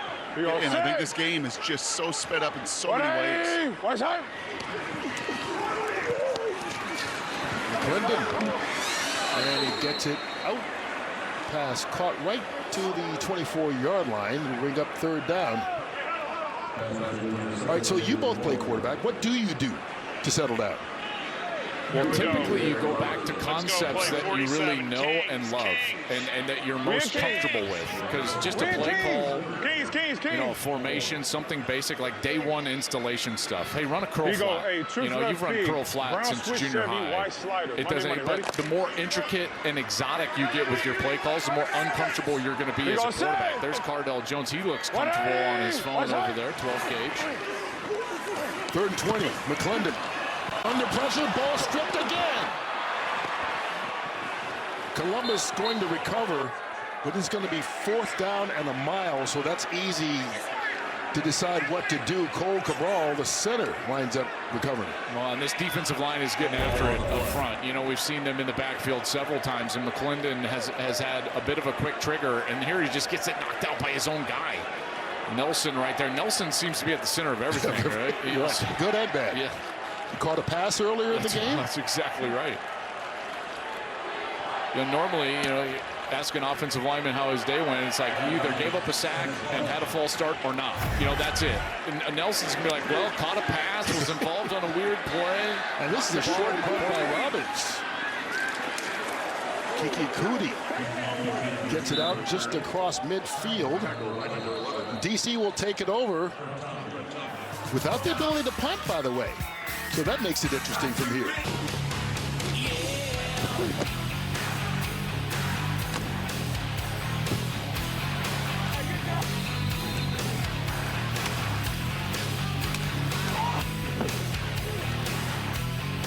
Tonight's game flow brought to you by Progressive. A lot of changes in the UFL this season, including a brand new team right here in Columbus. The inspiration for a lot of that, the new league co-owner, Mike Rapoli, who is with Brock Ewart. Well, co-owner, how's that sound? Sounds great. Pretty exciting. What did you experience last week? I know you bounced around, saw almost all the venues. What was week one like? You know, I'm really just soaking it in, Brock. I mean, for me, trying to be a visionary and entrepreneur, I'm kind of watching everything a little bit differently. Than I watch the play on the field, but I also watch what's going on in the stands, how the teams are reacting, the halftime acts. So it's been a lot of fun. What is your vision for what this can be? What was the vision? Your vision for what this can be. I think this can be a spring league that competes with the share of mind of, say, baseball or basketball or hockey. Football's a year-round sport. I mean, when 15 million people watch the NFL draft, we can get 1 million people to watch a Friday night football game. Yeah, no question about it. And how about the ball? I mean, you wanted action. We were on a Zoom with you, and you said, we want action. You have gotten action tonight. I wanted 38-35. We got 24-14, and that's exactly what I want. I want a lot of scoring, a lot of action, and keep the ball at the 50-yard line and get a couple first downs, get in the end zone. I'll say this, Mike. For a lot of us that have been doing this for all these spring years, to have you involved, your passion, your heart, it's exactly what this league needs, man. So we're excited for you. Thanks a lot, Brock. I really appreciate it. And this is what DC needs. Deion Jackson, touchdown number 3 tonight for him. 48 yards right through the hole.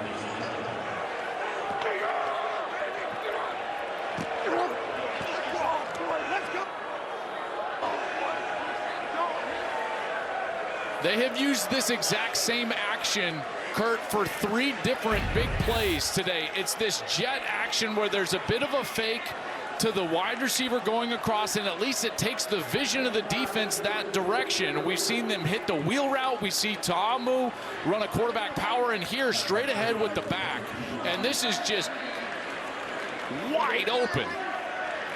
And Deion Jackson takes it all the way in, and now 177 yards on the ground. And you've got to credit Fred Keiss, because again, he keeps going back to those simple looks, and they're giving these Aviator defenders so much problems. These linebackers, not enough eye discipline. You've got that motion, a big seam right down the middle of the defense, and it's a touchdown.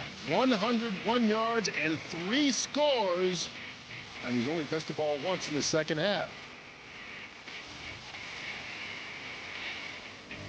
101 yards rushing on just 11 carries and 3 rushing touchdowns. Already has tied the UFL record for a single game with those 3 rushing touchdowns.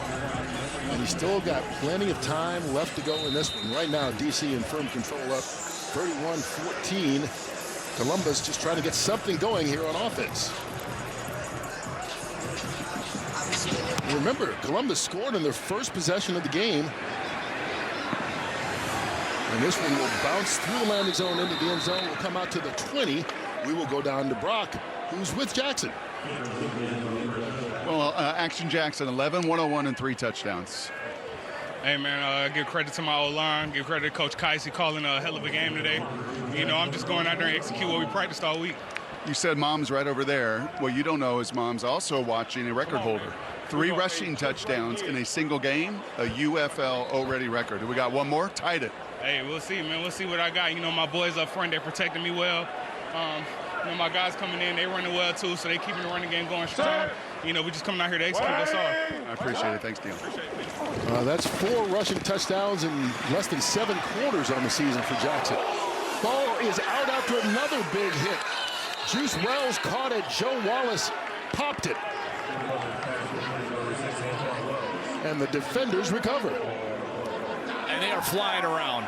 Another big hit from a defender.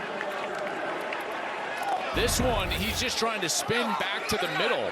So they're just trying to make something happen right here, okay? You saw Juice Wells make that incredible hustle play. Remember on that turnover, there was a double turnover, and he got the ball away. I got to tell you, that spin right there, and look, that hit just right in his elbow, and it knocks the ball loose. Just an incredible hustle play from Joe Wallace. He's a defensive tackle, number 7, and he comes in. He was all UFL a year ago. Last year, Joe Wallace from the interior had 28 pressures. That's incredible. And I tell you, these defensive tackles for DC, they have played really well. Maxwell played well. He's got a sack tonight. Wallace right there, he forces a turnover. And now no one can hold on to the ball. 6 combined turnovers in the game.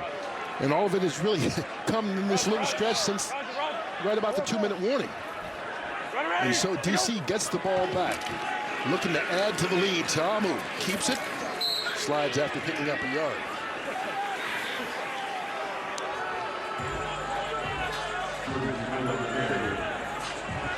For a white guy.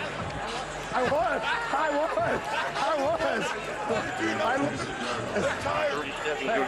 37 It's amazing the turnaround. 153 yards of offense last week, fewest in the entire UFL. Yeah. And right now they've got 250, and they've scored just about every way possible. Little end around. As Ukanma on the short run brings up 3rd down. 11. Ace right. 46 Larry. 46 Larry. Ace right, 46 Larry.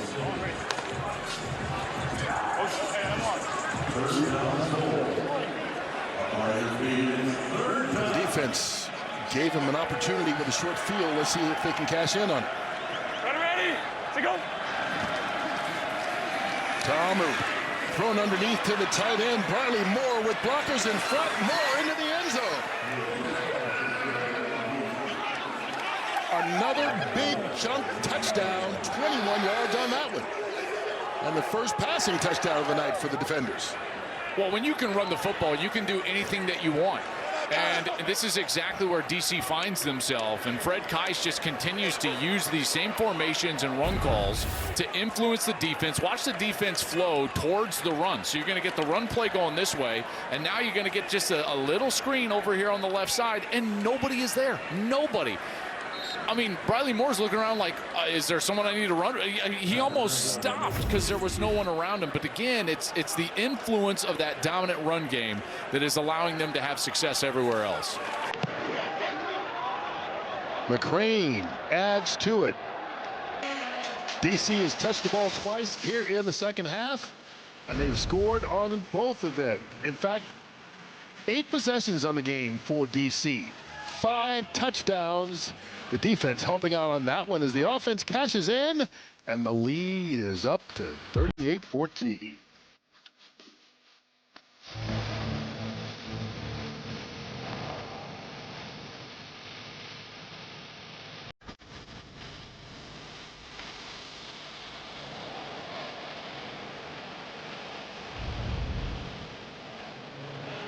DC has been lowering the boom on defense all night long. Joe Wallace doing it last time.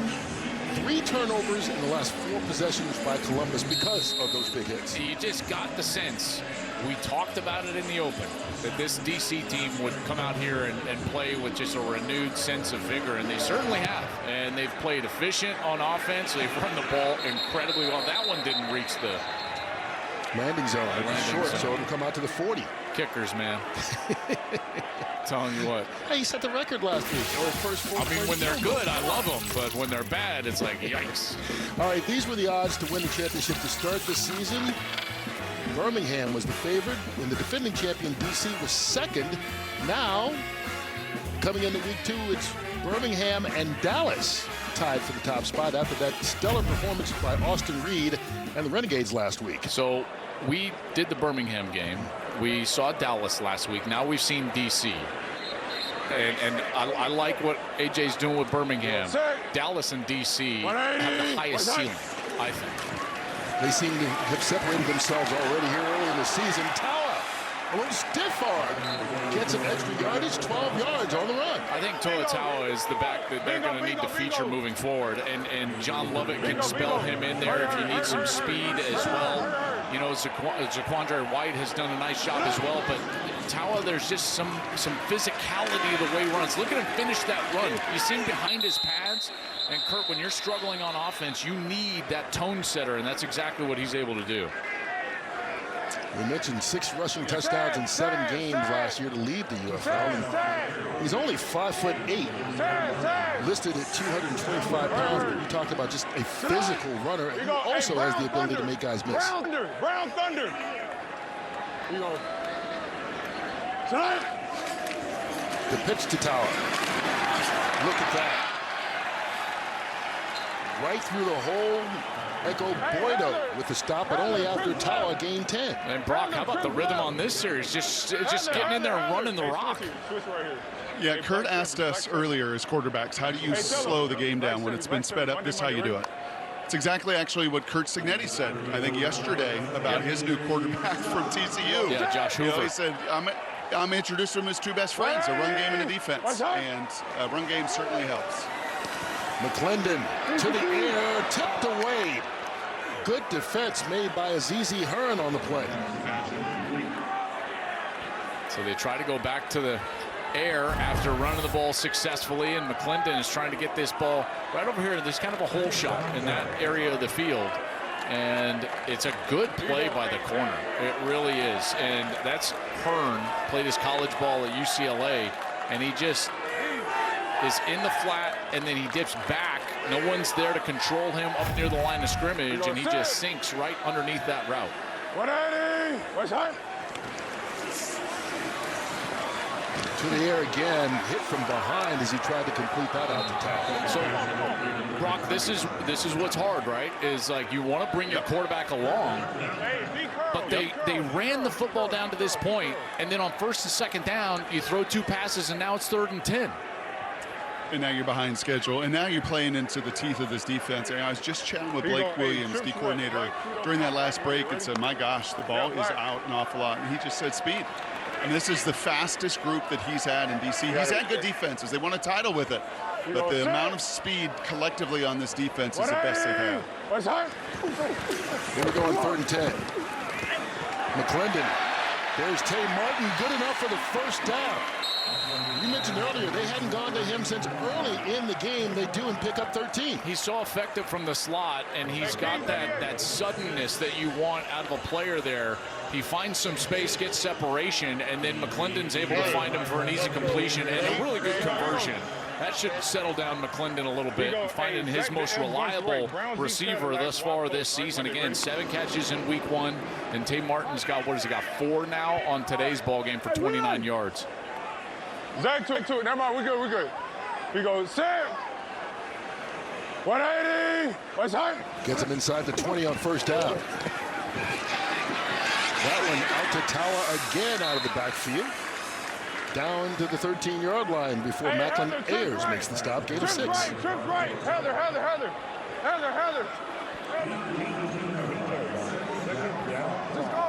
Just go. Hey, Brown Parkway.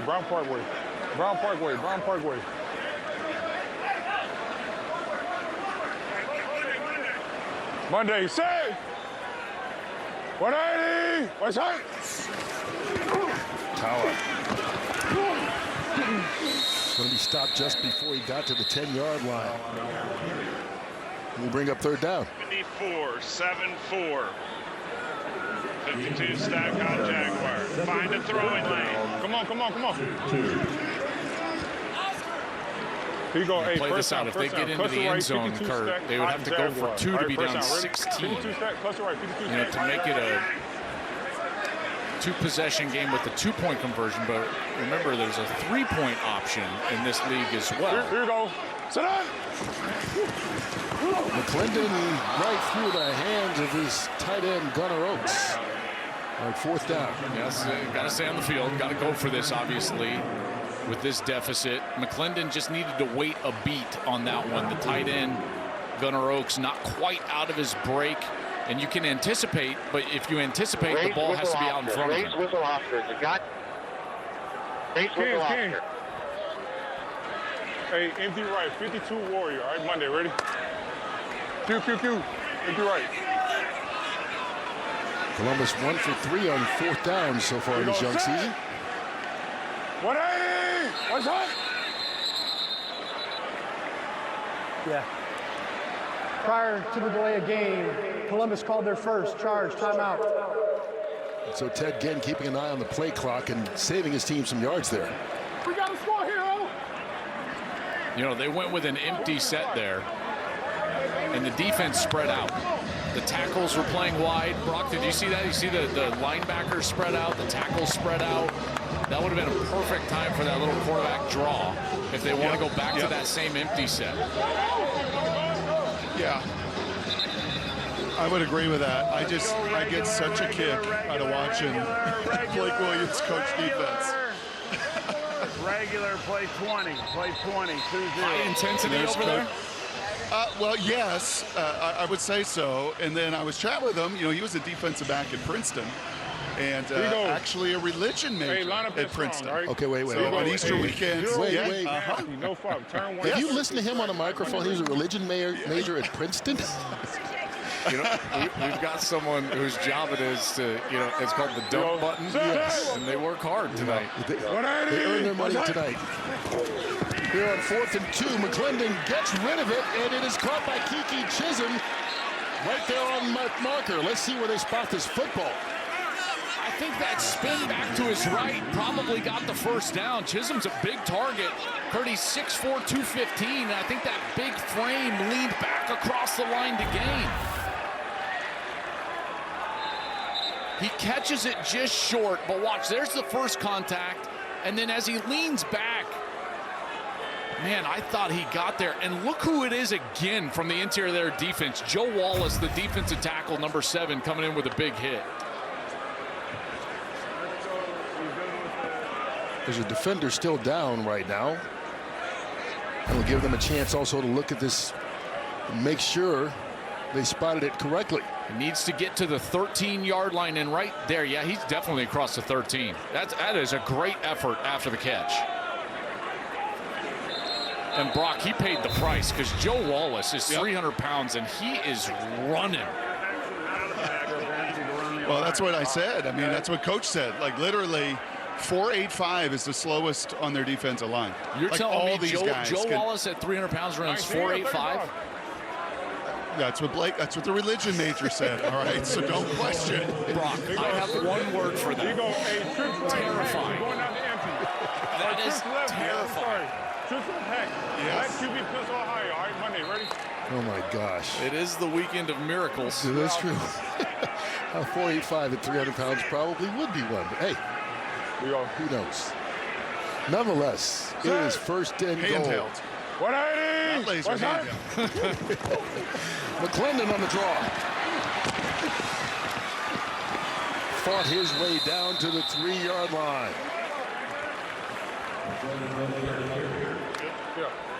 I like this. I know it is, but I like this call, though, because you got 2 safeties back, which means, look, you've only got 3 players on the interior of that defense. You can get up to the center with the tight end, or the linebacker with the tight end in the center, and it's an easy game. Sure. Okie, hey, let's go strike, close, blitz. Strike, close, blitz. Strike, close, blitz. Strike, close, blitz. Well, that was your religion major right there. Religion major. Good thing we've got the dump button. Set. 180. What's that? Into the end zone, and it is caught. Alizé Mack, the tight end, going up and hanging on. 3-yard score, and man, Columbus needed that.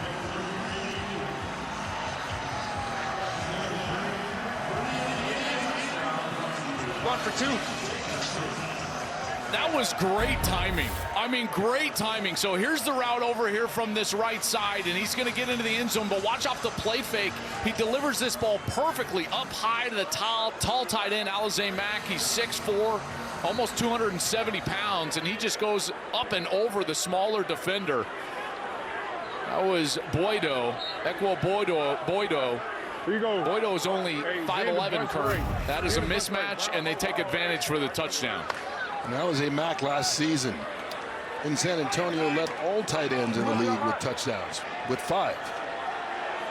So they go for 2 from the 2-yard line. 180. What's that? McClendon lofting it up. And a collision. Rock Taylor was the intended receiver. Deontay Anderson met him right at the football to deny the 2-point conversion. But on the final play of the 3rd quarter, Columbus gets it into the end zone. He draws them a little bit closer. It's a 2-score game. 38. Well, it has been an entertaining night.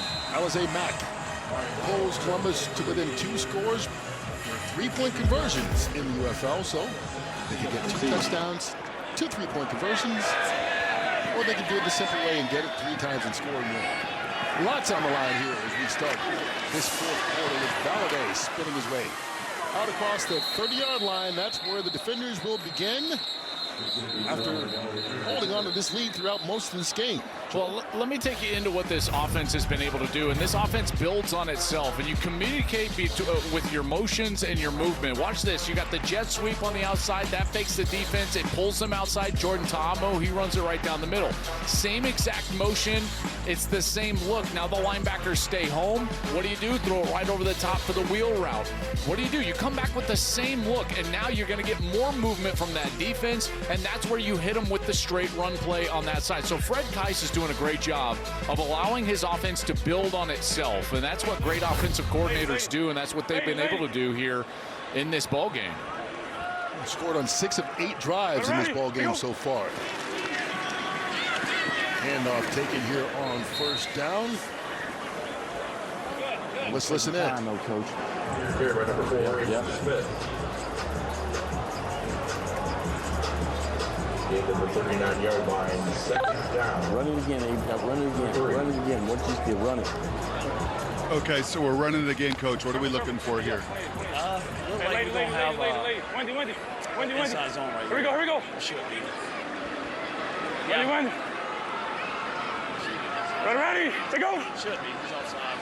Ready, to go. There you go.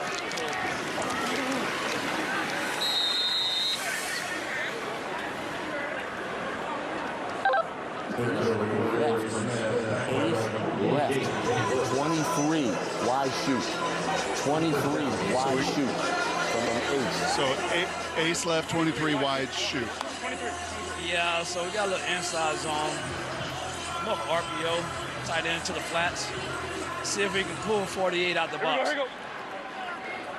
There's nobody out there for him, so. Ready, to go. Steal right here.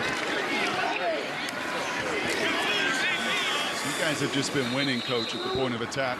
You've been winning at the point of attack. What's been the key? Yeah, I mean, these guys are getting their cleats in the ground. We're, able to run the ball, stay ahead of the chains. So if we can continue to do that, we should be fine, That's what these guys want to do a lot this week, so we challenged them on it. And we're doing a good job at it right now, so hopefully we can stay with it. Appreciate it, Shannon. Thank you. We appreciate head coach Shannon Harris taking time to give us some insight on their offense, which has run for 191 yards on the ground in this game.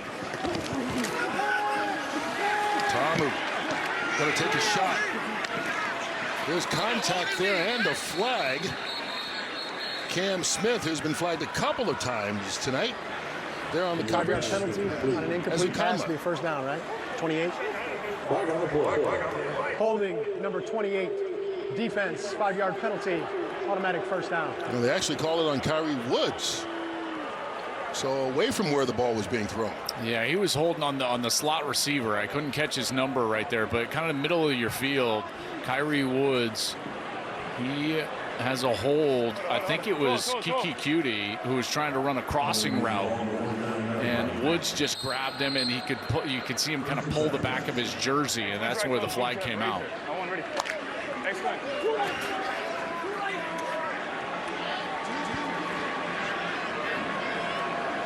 Here we go. Just shy of midfield, 1st down for DC.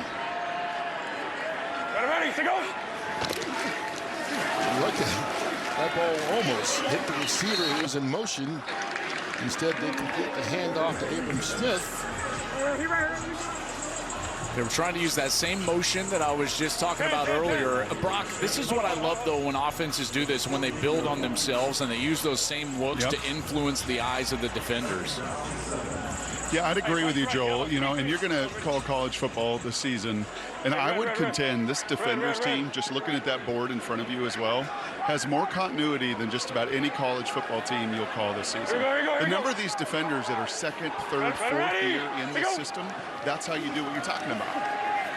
And they're the defending champs. Ta'amu threw that, probably shouldn't.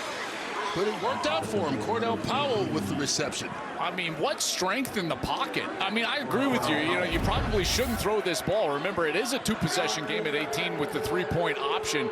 But the strength to stay on his feet, hold on to the football, and still get it down the field to Cornell Powell.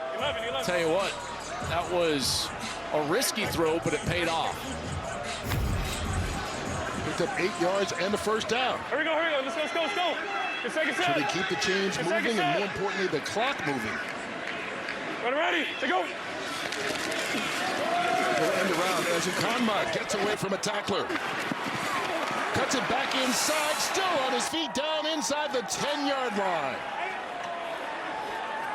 And just like that, DC is knocking on the door again. 32 yards on the run. You know, the two blocks that I would point out, Mason Fairchild, 84, as well as 24, Valladay. Watch him on the right side. Watch there, right there. There's a block. It just gets enough. And then a block by the back just gets enough. And that's what springs Ezukanma down the sideline.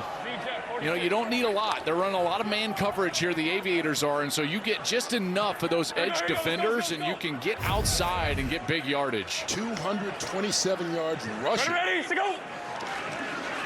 And they hand it off. Valladay trying to spring it outside. No running room. Good job of shutting it down and making the open field tackle by Michael Lawson. Brock, do you get the sense that Fred Kais is controlling the pace of this game and getting play calls in just a little late so that they don't snap it until it's inside of 5 in the play clock? Yeah, I think that's part of it. And it's also a 28-year-old quarterback that has played a lot of ball. Right, when you compare and contrast these two tonight, Jalen and Jordan, I mean, Jordan has been at this thing and won a lot of games and was the MVP of the championship game last year. So there, again, is just that comfort level. They can know each other, but I would agree with that. They have been in total charge. They wanted to be in rhythm tonight, right? They wanted to play DC kind of ball tonight. Sheesh, they have put on some teaching tape offensively and defensively. Ready, to go. Thomas, a fade route. Hand fighting, and it didn't matter. Was he in bounds? Ezukanma made the catch. Only needed to get 1 foot down, and they say he didn't. Yeah, it's the college rule now in the UFL. Only need 1 foot, but it has to be the entire step. It can't just be a toe. If your toe is coming down and the heel is going to follow, then it's got to be toe heel in, and you can see toe is kind of in, but the foot certainly out of bounds. Good call by the official there, right on it. That close to a touchdown. Ready, to go. Instead of third down. Trick play and the ball comes out. They tried to hand it off to Ty Scott on the end around. Fourth down. They do recover it and hold on to the football. I tell you, that bounced right back to him. That's such a fortunate bounce, and the snap was a little bit high, but Ta'amu just gets caught up right there with Ty Scott, who's on that same jet motion, that sweep motion from the wide receivers that we've seen so much of. That would be one thing that they'll go back this week, Brock, and try to correct is some ball handling issues in the backfield. And it just does show you, once again, how like every little detail matters, right? The interception was a high snap. That one was just a little off. The timing was off. Live to play another day, right? That's one you just don't need to put in harm's way. So Matt McCrane tries to get his second field goal through tonight. He does. DC has now scored on 7 of their 9 possessions, crossed the 40-point mark, and extend the lead. Champions. From interim to champion, Shannon Harris. Jordan Ta'amu that won the day. UFL Championship MVP.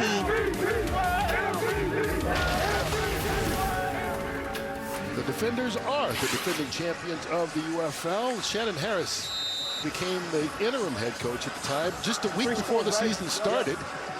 Wound up leading them to the title. Jordan Ta'amu wound up winning the championship game MVP. So talk about a resilient team that just fought through last year. And we're kind of seeing it so far tonight after they bounced back from a less than expected performance in week 1. I mean, they're playing a lot more like that team that we saw late last year. And that's why week 1 was honestly so shocking. You know, them playing poorly offensively. Then we scored 10 points. They're first 2 drives, they got those 10 points, and then they were shut down on their last 8 possessions. It's been very different here today, and in particular because of that run game. Last week, they struggled mightily protecting the passer. They gave up 7 sacks, pressure on basically 50% of their passing attempts, and today they've just leaned completely into the run game for 228. Zaquandre White with a big run. Gain of 10 yards on the play. I gotta say, for Columbus, I like their backs. Brock, like Lovett, White, Tawa, like they can run it. Down so much right now, it may be hard to be committed to the run, so they pass it out to Juice Wells, who picks up another first down. Yeah, now you're just looking for, like, you know, like what could you possibly find in your team, right? You know, Brock, and if I'm looking at them, I'm thinking to myself, all right, we better lean into the run game pretty heavily. Yeah, I think I would agree with that. And Todd Haley likes to do that anyway. I mean, that has been part of his background in Pittsburgh and Cleveland and Kansas City. He doesn't mind running it. He wants to run it to set the tempo. I think some of it too is continuity up front. That ball was tipped and almost picked, right? You know, I would agree. I think it's easier to find backs, and they have them. But developing this offensive line that's playing together for the first time all together, it's a big deal. You know, one of the things that I see Jalen McClendon struggle with is in straight drop back. Far too many times he's looking at his number 1 read, stays there, and then throws it. And defenders at this level are just going to be all over those passes. And it completes that one out to Wells, who's tackled right in the open field by ZZ Hearn. And I think, Joel, doesn't that come with experience? Like, you want to talk about having vision and accelerated vision. That comes with playing a lot of snaps, starting a lot of games, being able to manipulate and use your eyes. That's kind of the next level stuff. Lost that one up. And it's incomplete. Broken up by Echo Boydo. The pass was intended for Kiki Chisholm. Echo Boydo is a good player.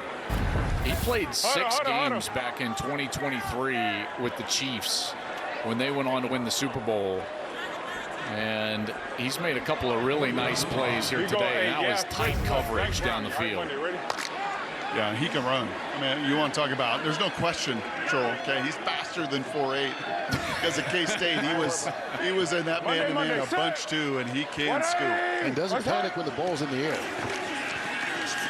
Here's McClendon on 4th down, runs it, gets the first, and slides safely into 35. There's got to be targeting, man. 12 yards on the run. Hey, Trips right, Black Rocket. And the play clock, the game clock is down to 5.5. Black Rocket, Black Rocket. No, you got to stop to the left. You coming across those. Here you go, hurry, hurry, hurry, hurry.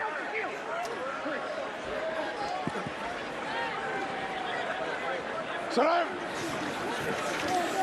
Clemson pump fakes. White out of the backfield. Escapes the tackle. And now just across the 30-yard line. Now there you go. Brock, you see him look to his right, didn't like it, got all the way back to his check down. That's progress right there. Yeah, and that's what you want to do now, right? And the scoreboard may say one thing, but this is where, like, every one of these reps is so valuable.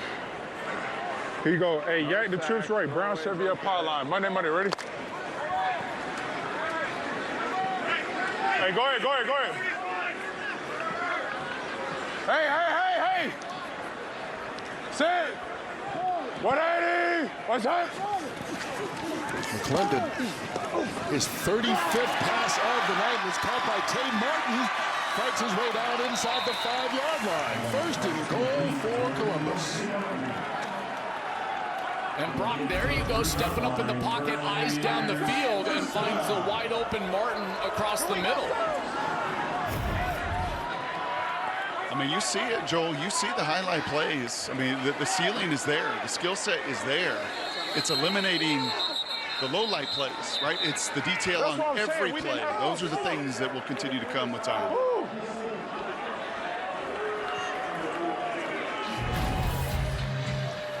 The Aviators trying to get in the end zone just to make a game out of it. Who knows what else could happen in the last 4:02. They're trying to do the comeback thing. Down 3 scores here in the fourth quarter, but inside the 5-yard line.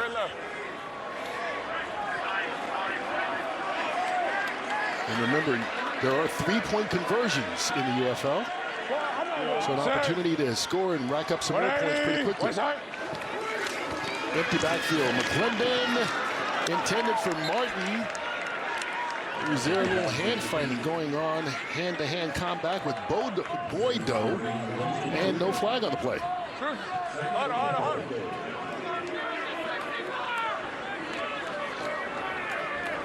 Here you go. Hey, true slow. Black F Cadillac fades. All right, Monday. Ready?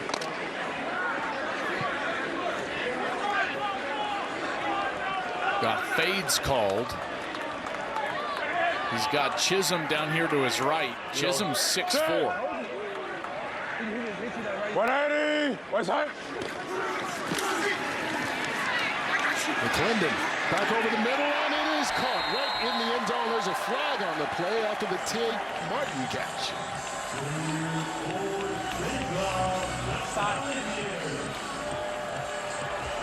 Offside, number 50. Defense, penalties decline. Touchdown. Roberson jumped early. Didn't matter. Columbus gets the score. Yeah, good job rolling out to his right. And as McClendon rolls out to his right, he keeps his eyes down the field.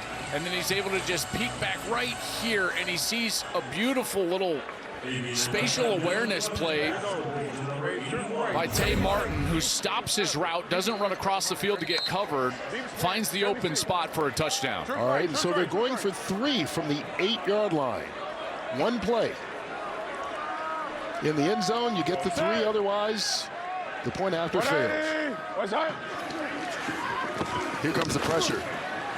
McClendon lost the football, and it's over.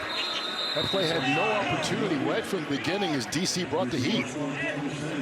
So they don't get the conversion, but they do get the touchdown. Second touchdown pass of the night for McClendon, who's also run for 1. It's a high score. And so Columbus with the touchdown pulls to within 15, and we get to see one of the more interesting wrinkles here, Joe. Yeah, 4th and 12 scrimmage play in lieu of an onside kick. So it's basically you convert, you keep the ball, you get going. And Brock, they better find a way to protect, because on all these crucial plays, in particular in obvious situations like 4th and 12, they have been heated up by this DC defense. Yep, you better have 6-7 man protection, and then you also better have a route that is caught at or beyond those sticks. You can see the umbrella coverage here from DC. From the 28, they have to get to 40 to keep the ball. Pressure coming, and McClendon sacked. Boy, was he hit down low, and he is slow to get up. Darrell Johnson and Derek Parrish got him high and low.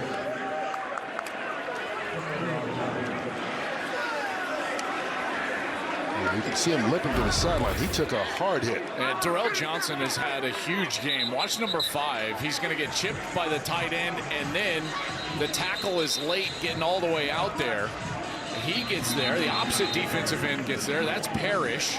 And they just have a party at the quarterback. And, man, let's hope Jalen McClendon is okay, because, yeah, you're right, Kurt. High-low right there. McClendon had no chance. So they failed to keep the ball. DC's defense with another big play, and now their offense starts at the 18-yard line. Ready to go. The handoff taken by Valladay. And right now, DC is thinking run the clock. They're going to take a look at Jalen McClendon. He's been under duress all night long. I mean, Brock, they've had to throw it 37 times. Yeah. They're going to look at the stat sheet, and you know what's going to pop out to them? They've run the football for 163 yards, Columbus has, on 26 carries, 6 a pop. Yeah, that ball has moved up and down the field tonight about as much as we've ever seen in a spring game on the ground between two teams. I think there, Joel, the only thing you could do is try to move the pocket, right? Because when he sits in there with that rush coming, Yeah, over 390 combined yards rushing. But that run stopped short of the line of scrimmage. 3rd and 10. And it looks like Columbus is going to let this clock go, so they won't be using their timeout. And now he's going to use his timeout. Ted Ginn Jr. is going to use his timeout here before the 2-minute warning. Well, we've raved about that running game from DC, and listen, that offense has been great, but this DC defense has been rugged. You know, rushing the quarterback, creating turnovers, big hits, and we talked about their speed. They've got speed up front at the defensive tackle position. They've got speed on the outside. Great rush ends. Guys like Johnson, Derek Parrish, they've gotten after it tonight. And then those secondary players, they have been very good in coverage. Boydo has been good in coverage. Hearn has been really good in coverage. They've got DeAndre Baker back there. He's an all-UFL performer from a year ago. You know, tonight they've only allowed 100. Go ahead. You know what they kind of remind me of, Joel? The Birmingham Stallions championship defenses we watched. Yeah. Where their 4 can rush, right? Their front 4 can really rush and beat 5. And then there is so much team speed at the 2nd and 3rd level. Definitely get that feel from the defenders tonight. Well, they look like the defending champions tonight. Holiday. There's a flag down as well.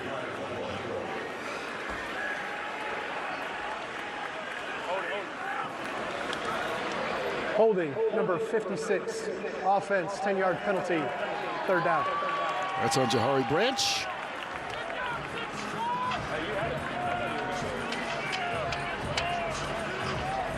Well, look, despite the penalty here, DC has done just about everything they wanted tonight. They had a couple of hiccups along the way. They had some ball handling. Tamu threw that pick, you know, before half. But other than that, it's been pretty solid. You know, the fumbled punt. I mean, if you're looking to nitpick, right? He did it to us. They got double the yardage they had in their loss last week and 4 times as many points. So I think they corrected a lot of things that went wrong. For sure, for sure. Jahari Branch, the right guard, he's going to be frustrated because it's like it's the only time his name's been called. They've been dominant up front. I bet he's had an incredible game up front, right? I mean, they've run the football so well. That was such a phantom hold. Like, he fell down, the defender fell down, he didn't hold anybody, flag comes out, he's like, really? This is twice tonight you've disagreed with holding. Oh, that was not even a disagreement. That was the worst call of the night. It's not a disagreement. I'm trying to back up Jahari Branch right here. So they declined it so that it'll be 4th down, and that saves some clock, you know, which is the right call. Where's Mr. Pereira on this? We can show the replay. I'm just trying to back up my guy. Jahari Branch has played an incredible game, and they call a phantom hold on him at 2:10 left in the game. I feel bad for the kid. That's about the only thing you can feel bad for DC about. We're going to get to the 2-minute warning before McCrane comes on to attempt his field goal. So 2 minutes left. The defenders 2 minutes on the game clock away from evening the record of 1-1.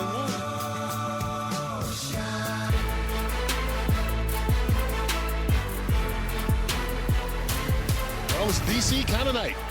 41-26, they have the lead here with 2 minutes left to go in Columbus. Matt McCrane going to try and make the lead a little bit more with a 32-yard attempt.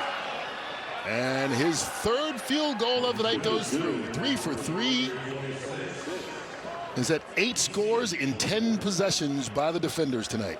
Well, now we've got to clean up. I was so hard on the officials. So this is I want to show you here. I want to show you. So here's the pull. Watch this. Where's the hold, Mike?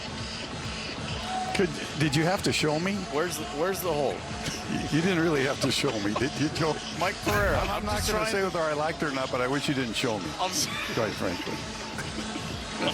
Was that a phantom? I mean, no, it's not a phantom because you actually see the hand gets on him. But you know, so if there was no contact, I would have said phantom. It was not a very strong call, I would agree. And then the enforcement got a little bit screwed up because obviously taking the down, you don't want to give him an extra down. And by rule, the coach can change his mind until the ready for play for the next down is granted. So But again, thanks for showing it to me. Well, I tell you, I think we just made television history. That's about as much as a rules analyst will go against an official. That's right. That's right. I backed him into the corner. Mike is the best. Mike is the best.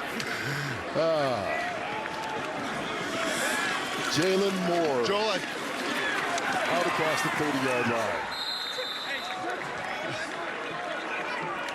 All right. All the players of the week as we come into week 2. You see Austin Reed setting a UFL record in his first game, passing for 376 yards in Dallas's win. Jordan Mosley, part of that dominant St. Louis performance against DC last week, although Matt McCrane hit the first 4-point field goal in UFL history from 60 yards out to win the special teams honor. Yeah, Austin Reed was very good, and Rick Neuheisel has done a great job there with Dallas. I think that that's going to be a really good team, a tough team to beat. But Brock, this DC team, man, I tell you, they seem very complete right now. And Jalen Morton, by the way, the quarterback. Sorry about that. I just wanted to say Jalen. No. Yeah. Yep. Jalen The other Morton, Jalen. the quarterback. Yeah. Go ahead. Yeah, I think just a great response, championship response. That's what you would expect from the defending Snap champions. infraction, number 71, offense, 5-yard penalty, first down. Now, I think they are going to be kicking themselves a little with the total yards they gave up defensively. I mean, there's going to be things for Blake and the staff to work with defensively, but as much as they knocked the ball out, as much as they flew around and made just game-changing plays defensively with a dominant offense, that's a recipe for a whole bunch of wins. It's only week 2, but this team feels better already than they were last year, and they won the championship. I think that they are defensively, and they didn't run the ball quite like they were able to tonight last year. So Terrell Johnson with the tackle, loss of 3. And we hope that Jalen McClendon is okay after taking that big hit and not finishing the game. Obviously, down as much as they are, there's no need to put him back in if there's even any question. Jalen Morton running for his life. Going deep and unwise. Gabe Taylor with the interception and should seal the win if there were any question.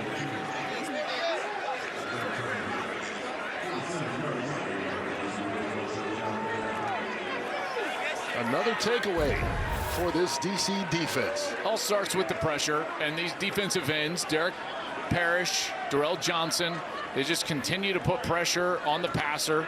There's Parrish flushing him out, and then this one just floated on him. Yeah, you can tell he just didn't get anything on it.